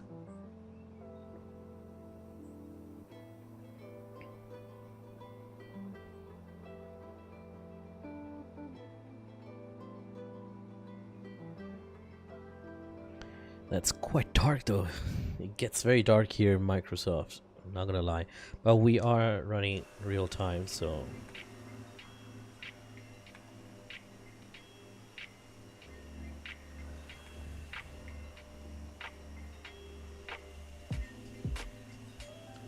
a beautiful sky. It's just like, it's a bit dark though. I mean, it is how it is though. That's the reality. That's the thing.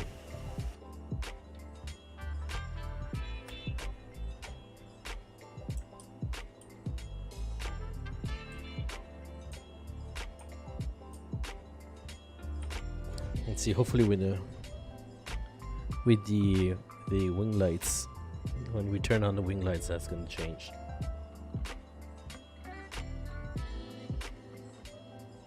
We expect to run in Joshi at 29 minutes past midnight Zulu time.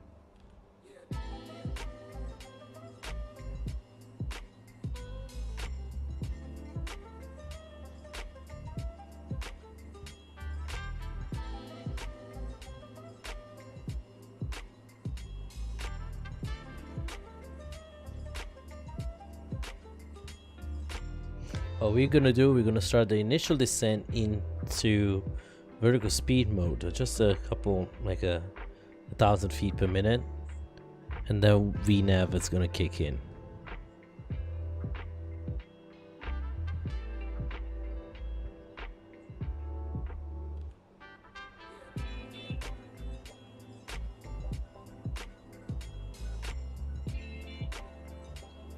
Alright, we'll see. Descent free FWS, we'll set it up later. Well, we still have a little bit to go.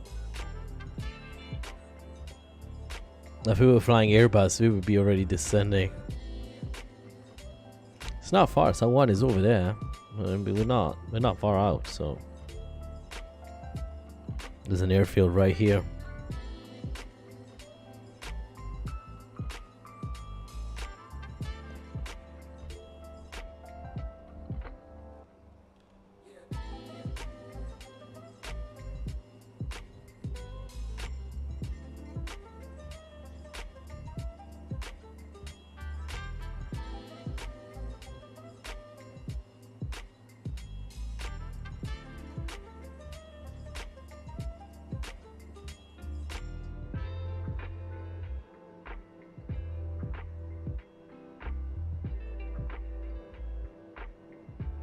Wonder what the airport is. I think it's I want to say it's a private airport, like a, not private, but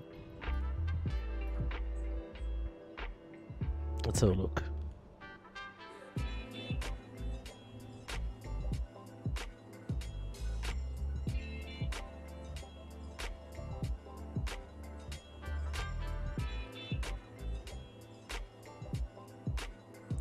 Maya Gas. Eugenio Maria de Hostos. That's an airport. Is it military though?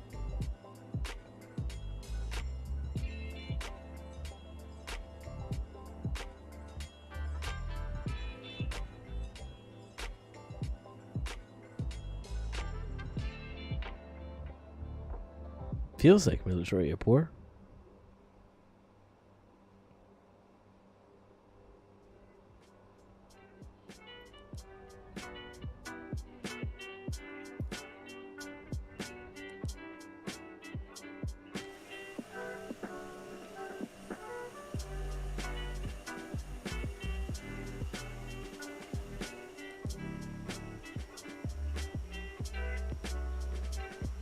I wonder if there's the other livery for, and that's the other airport, B Bravo Quebec November VOR.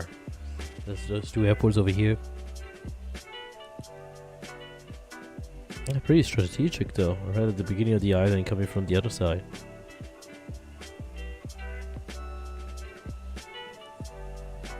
Now, would you love to go to Puerto Rico? I would love to go to Puerto Rico.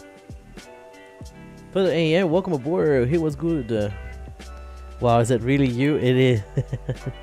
It is me. You need PC help.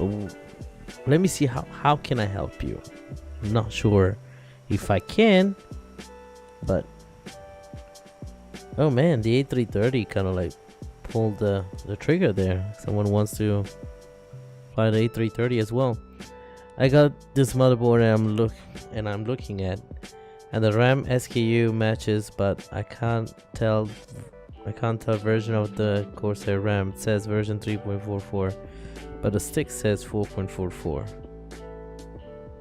I would say just Google and see if the 3.44 will work with that, and if they both work.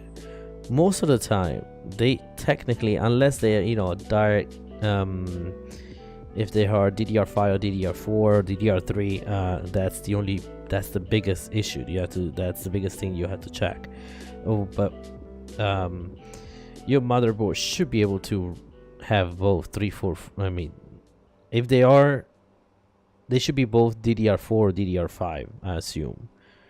So if you have to make sure that your motherboard is capable of any of those DDR, so check it if one of them is a DDR4, is one of those version is a DDR. You have to check. Use this. Use the sticks. Look at the sticks. Where did you buy that? How they can be mismatching? Where'd you buy them like that?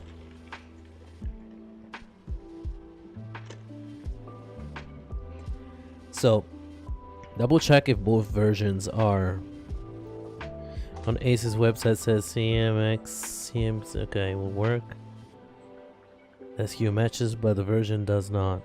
I bought it on Amazon. Okay, double check that both versions are, if they're DDR4 or DDR5. In the meantime, here I have to get ready for descent.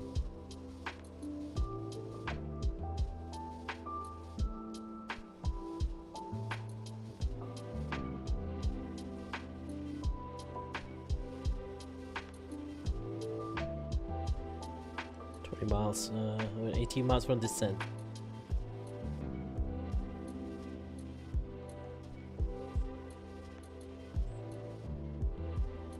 Descent checklist. FWS recycle. I'm gonna set to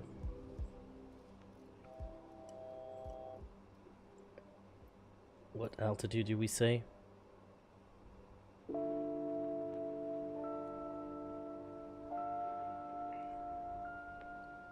We get to 1500.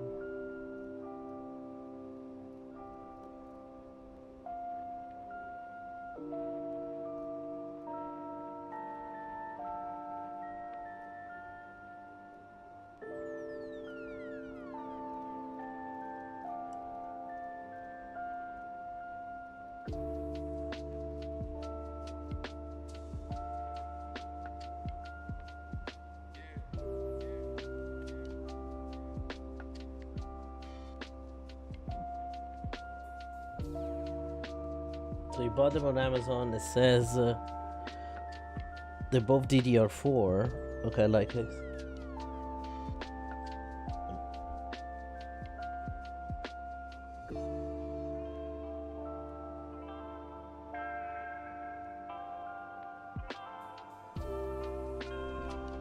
So if they're both DDR4, it's not a problem. I can't find any other RAM that SKU that will work with Asus.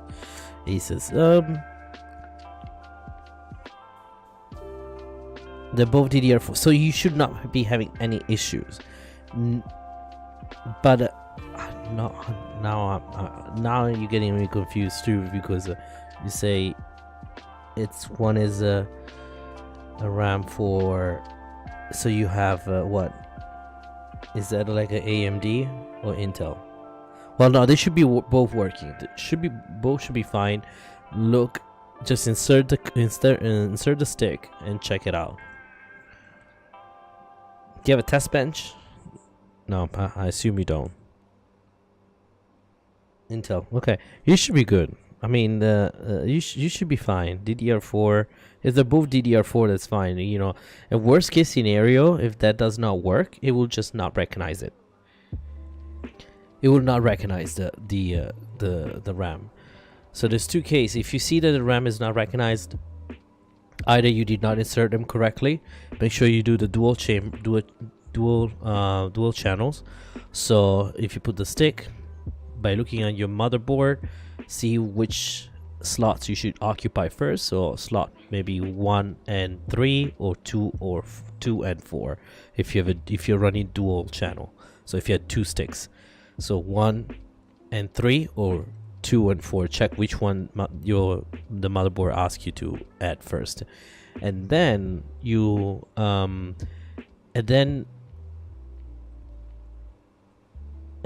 of like just wait for the new once you add the motherboard and everything. Just hold on, I need to descend here.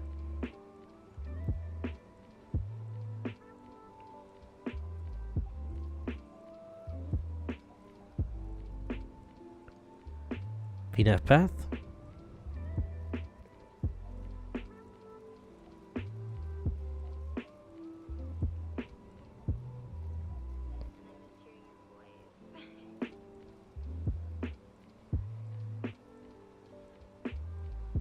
So you will notice once is it a laptop? What is this? A computer? Desktop? Okay. My first build. Okay. So I would say just follow LTT, Linus Tech Tip, or there's another guy, TechSource. TechSource, he's my dude. Like he really is really good. So I'm gonna bring the power back to help the descent. VNAV path on. So TechSource and Linus Tech Tips, they are really good. I would just go with TechSource. TechSource is really good.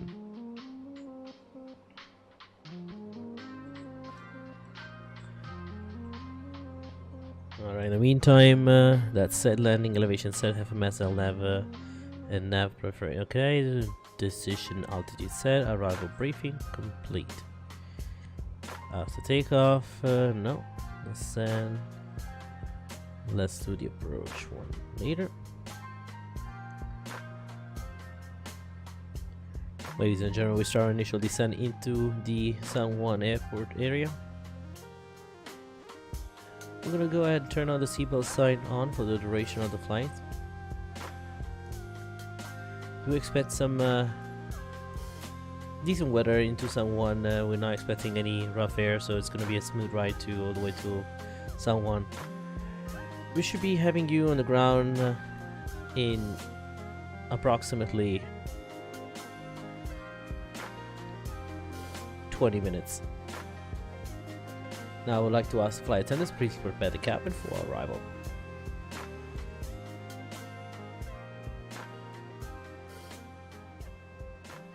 Oh yeah, XMP. Yeah, that's important. XMP. So I have 64 gig, I think, of RAM, which is overkill for this, but it's not overkill. So it's overkill for flight simming, but it's not overkill for City of Skylines apparently. If you ever play City of Skylines, that's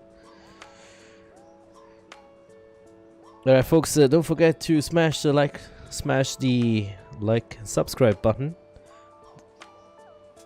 If you just tuned in, we'll be live probably tomorrow as well. I'm gonna come up with an idea, probably on a 787-8, a little short flight, and hopefully we can take a longer flight later on. So we are on the VNAV path profile, descending 11,700.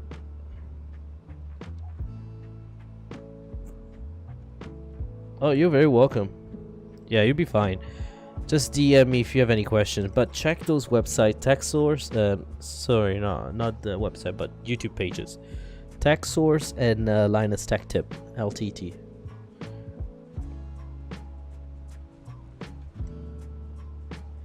Alright, we're turning into Varna, I believe. Yeah, Varna is gonna be in the next. Need to bring the power down way more.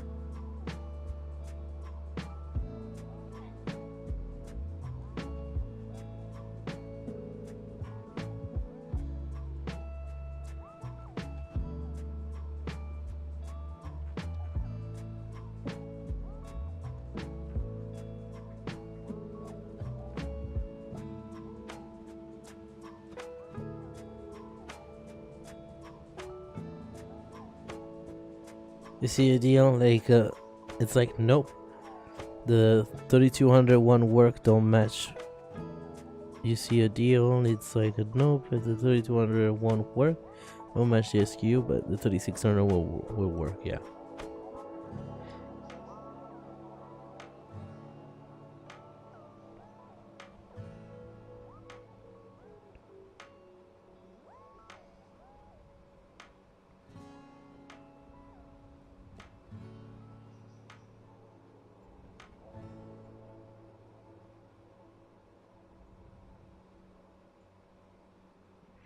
Once again, is 100 knots of speed, approach speed, and 107 for the go around speed. 122.8 on the calm. Let's make a call. San Juan traffic, Silver Wings 124 ATR42 descending, passing 9,000 feet now for 3,500. Inbound to Varna for the RNAV approach, runway 10.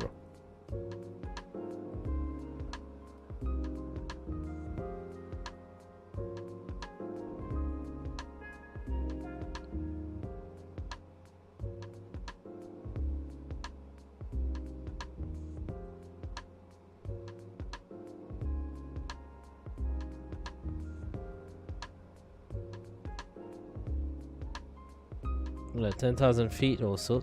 90 lights on. Wing lights on.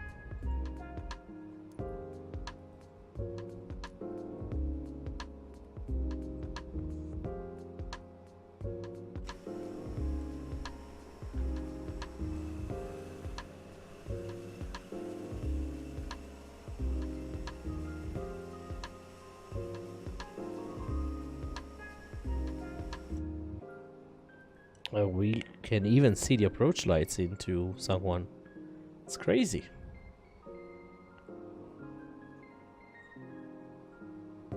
Nice waypoint, Yicto.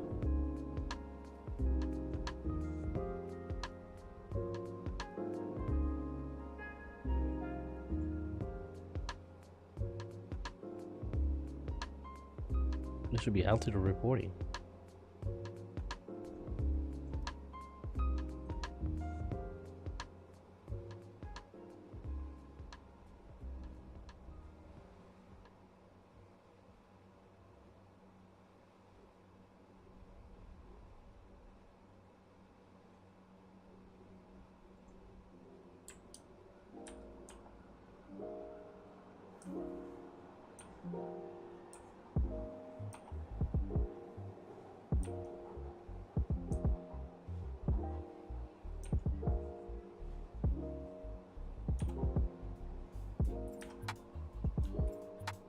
Alright.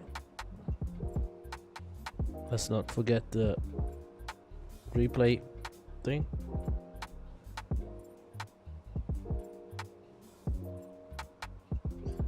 I'm gonna start recording it.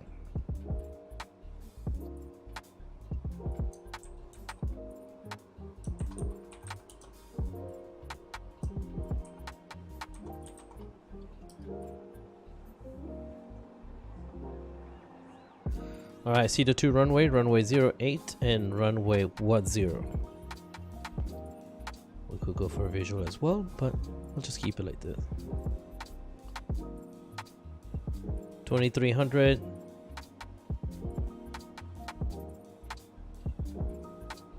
Let's go ahead to 600.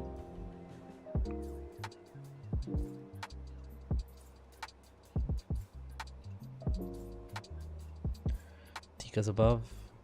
Okay. We're still on the VNAV path.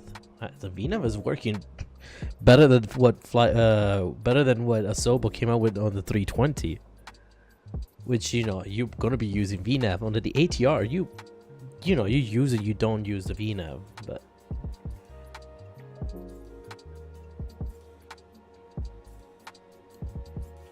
alright, approach brief. The seatbelt sign is on. Landing lights on. Altimeter set. 3008 set. Cabin altitude check. All good.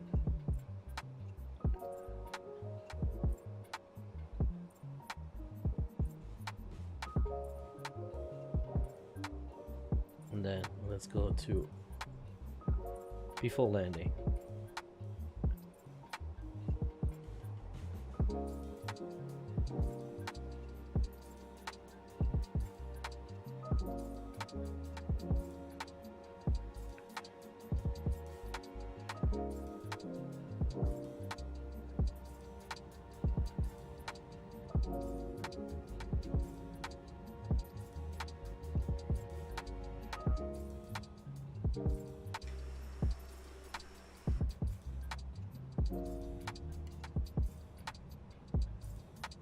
Speed, let's get the speed down.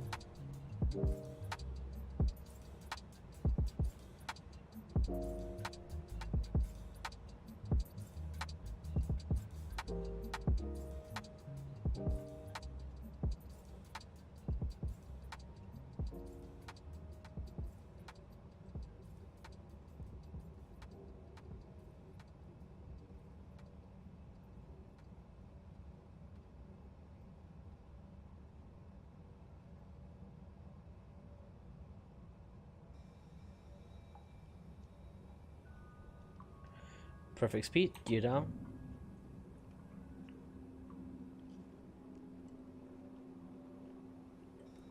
Flaps 1. Approach. On.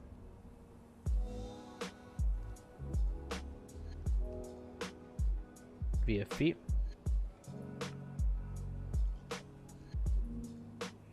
VFP, altitude select.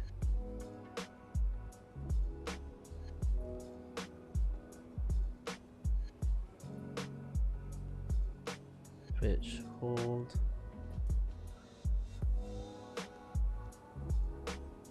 Let's see if that's working. Cabin crew, please see it for landing. Landing gear down. Flaps. Go ahead, set flaps.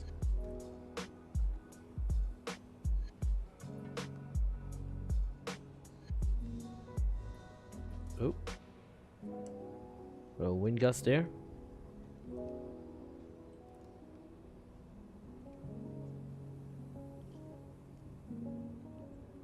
Flaps full. Power to take off.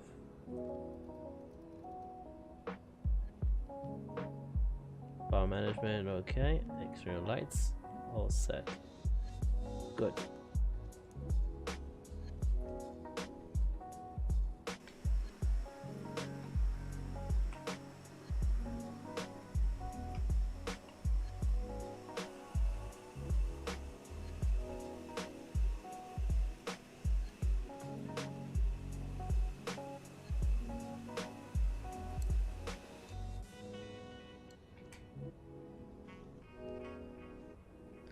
San Juan traffic, silver wings, 124,000 feet. We are on 5 miles finals, runway 10.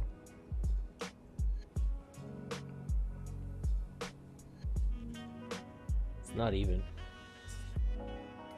Approximating.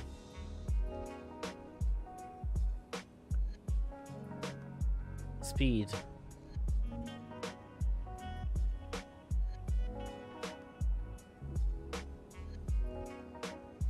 410.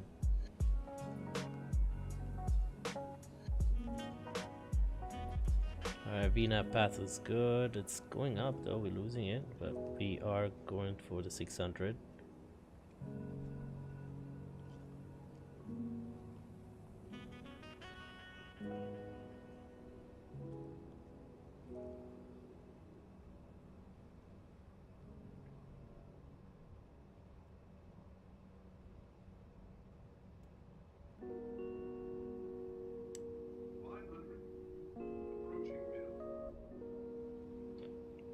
My aircraft.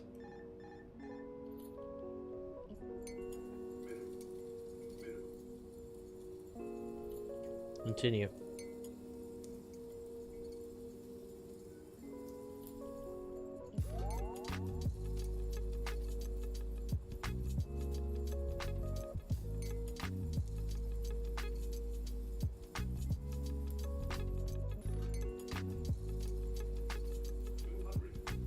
Checked.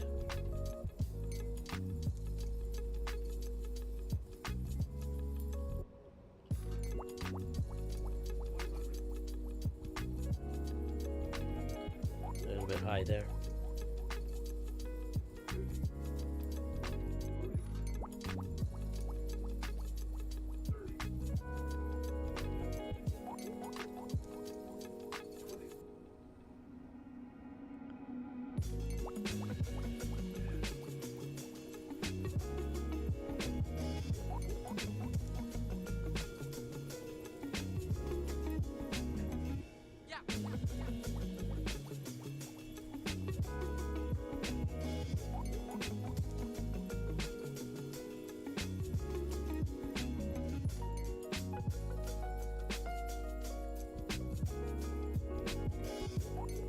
Well, why did we stop from the runway?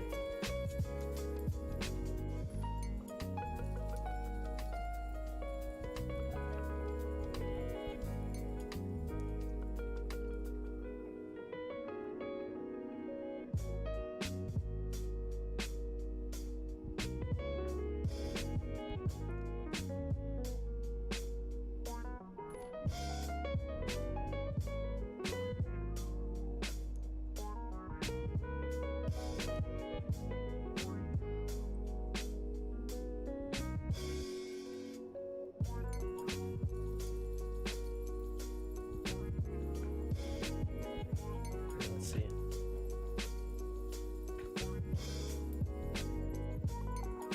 Where are we heading? That way? I think we're going the wrong way. Yeah, that's the cargo route.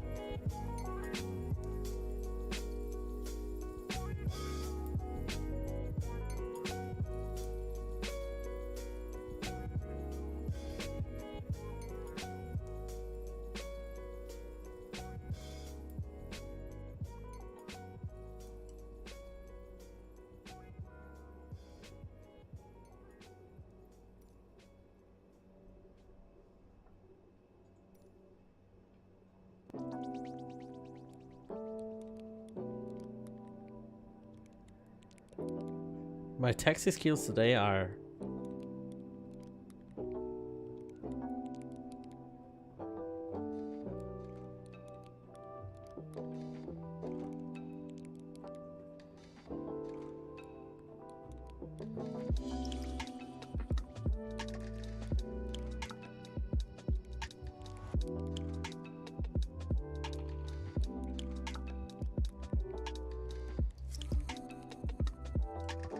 clock time will be 1 hour and 20 minutes on this flight.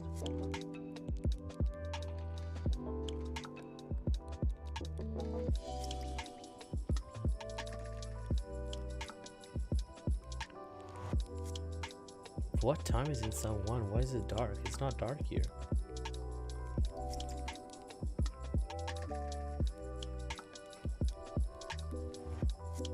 Damn, what's going on with my frames with Flo? Hello, Flo.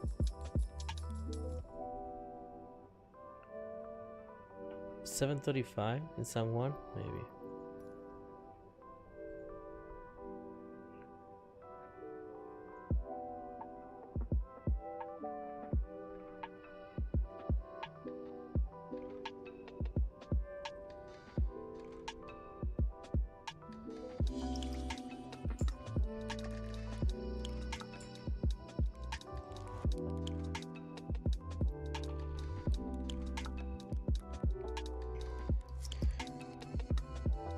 Was that A?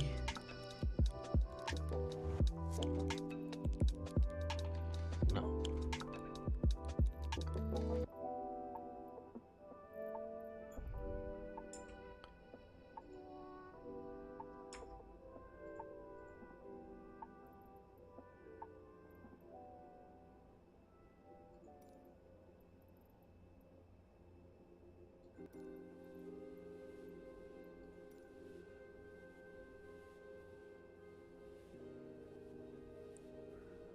I don't need to follow me, but I want to see if I can get a marshaller. Please cut the engines.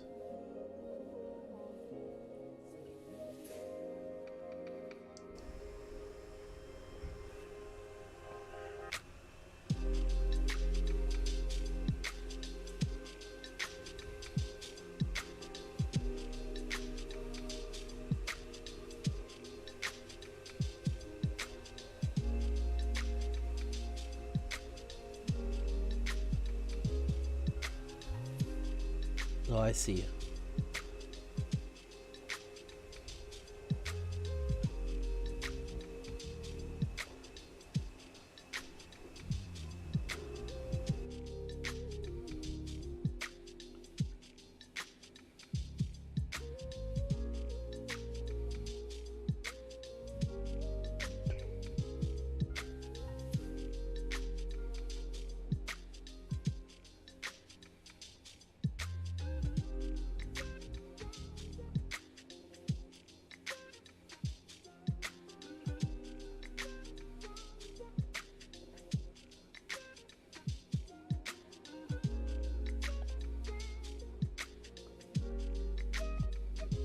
Why do I need to cut the engines?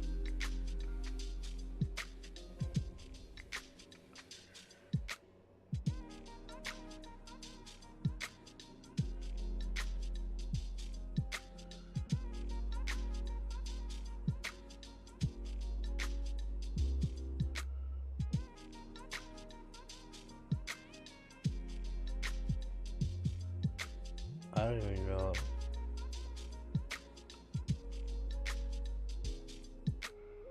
Let's just cut the engines like that.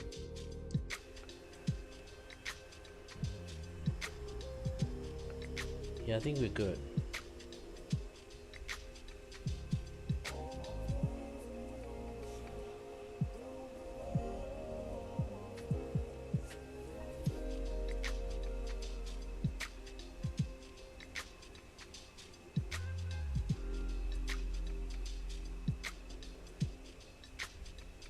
All right, we're in box brake set. We cut one engine.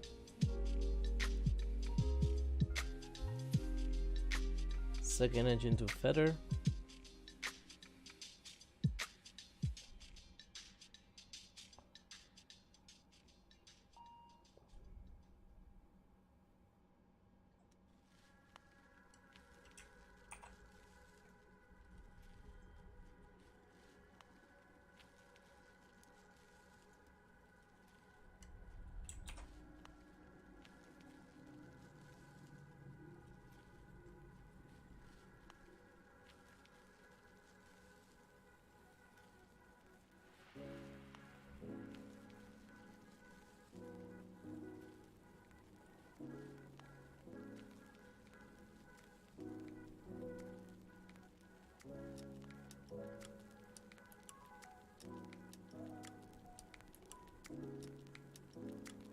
Let's see if I can get it to work.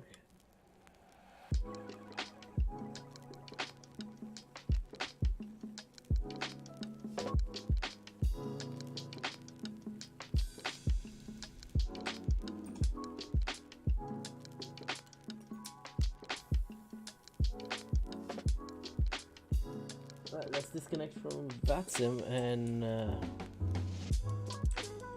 we can have a look on our flight. How about that? And then we take care of that deplaning later.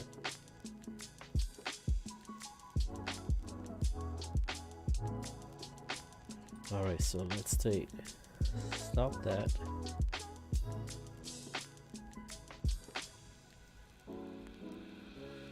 Let's see how that works. We can get it.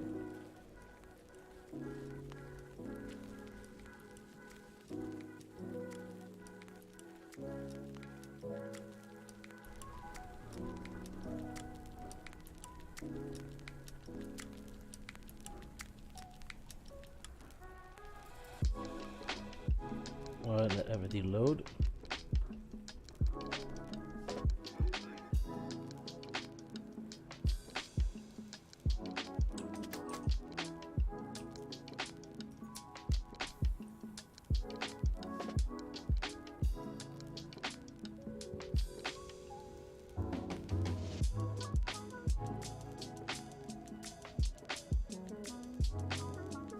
(1:28) flight time.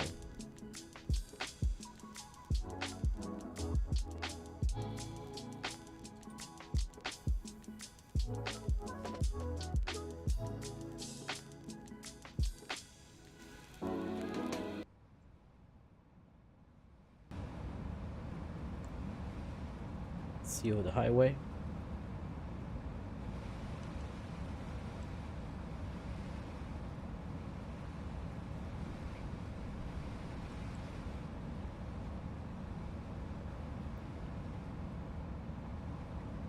It's massive development somewhere over here.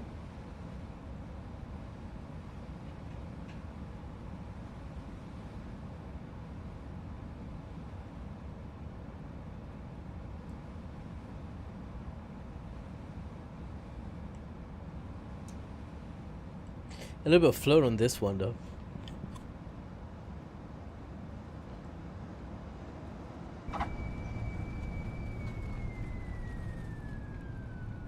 Thank you, thank you. Yeah, still a good landing. Too bad that I stopped on the runway though. That's the one thing I really did not like.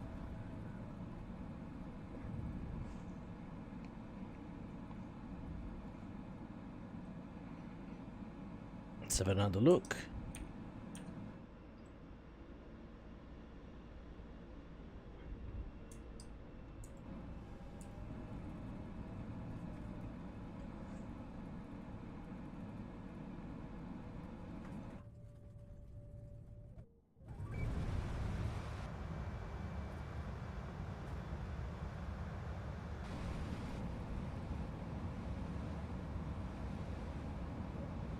Nice propeller over here.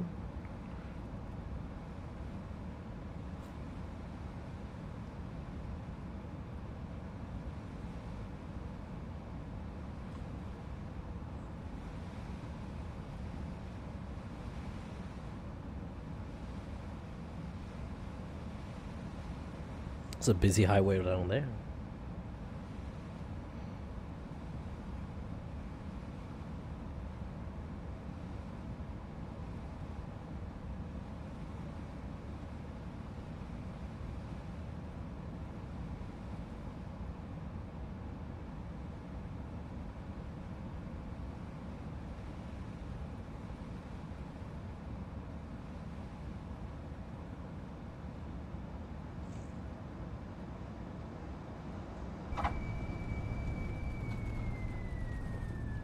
Actually, I don't know if even if it was a float. I thought maybe it was more than a float. Was it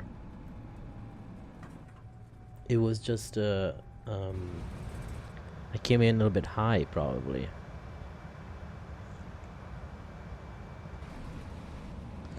So that another look here.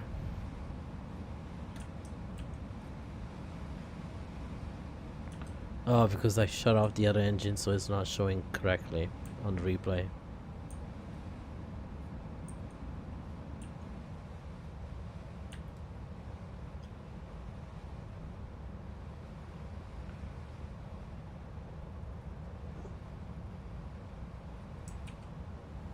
Minimum.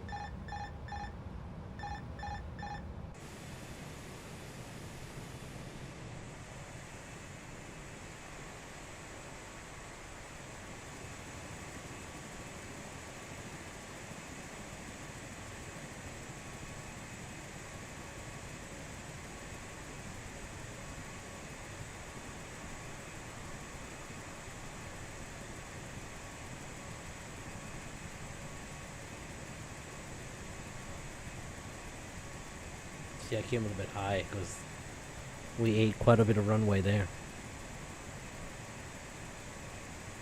And then I stayed from ground effect there for a little bit, and that's the float there. Second float. The nice landing. Thing perfectly aligned with the, even perfectly aligned with the center line, even though there's no center line aids over here.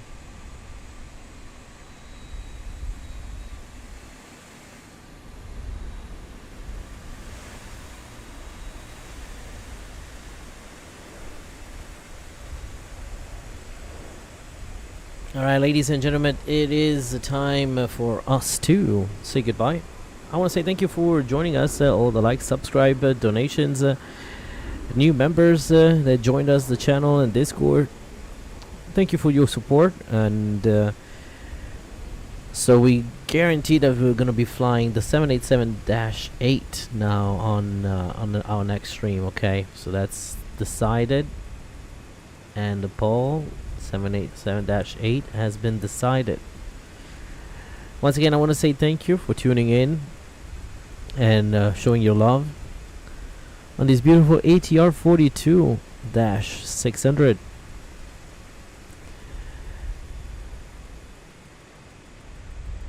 We'll see you next time. Thanks for tuning in, and as always, take care of each other, take care of yourself, and have a great time.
you.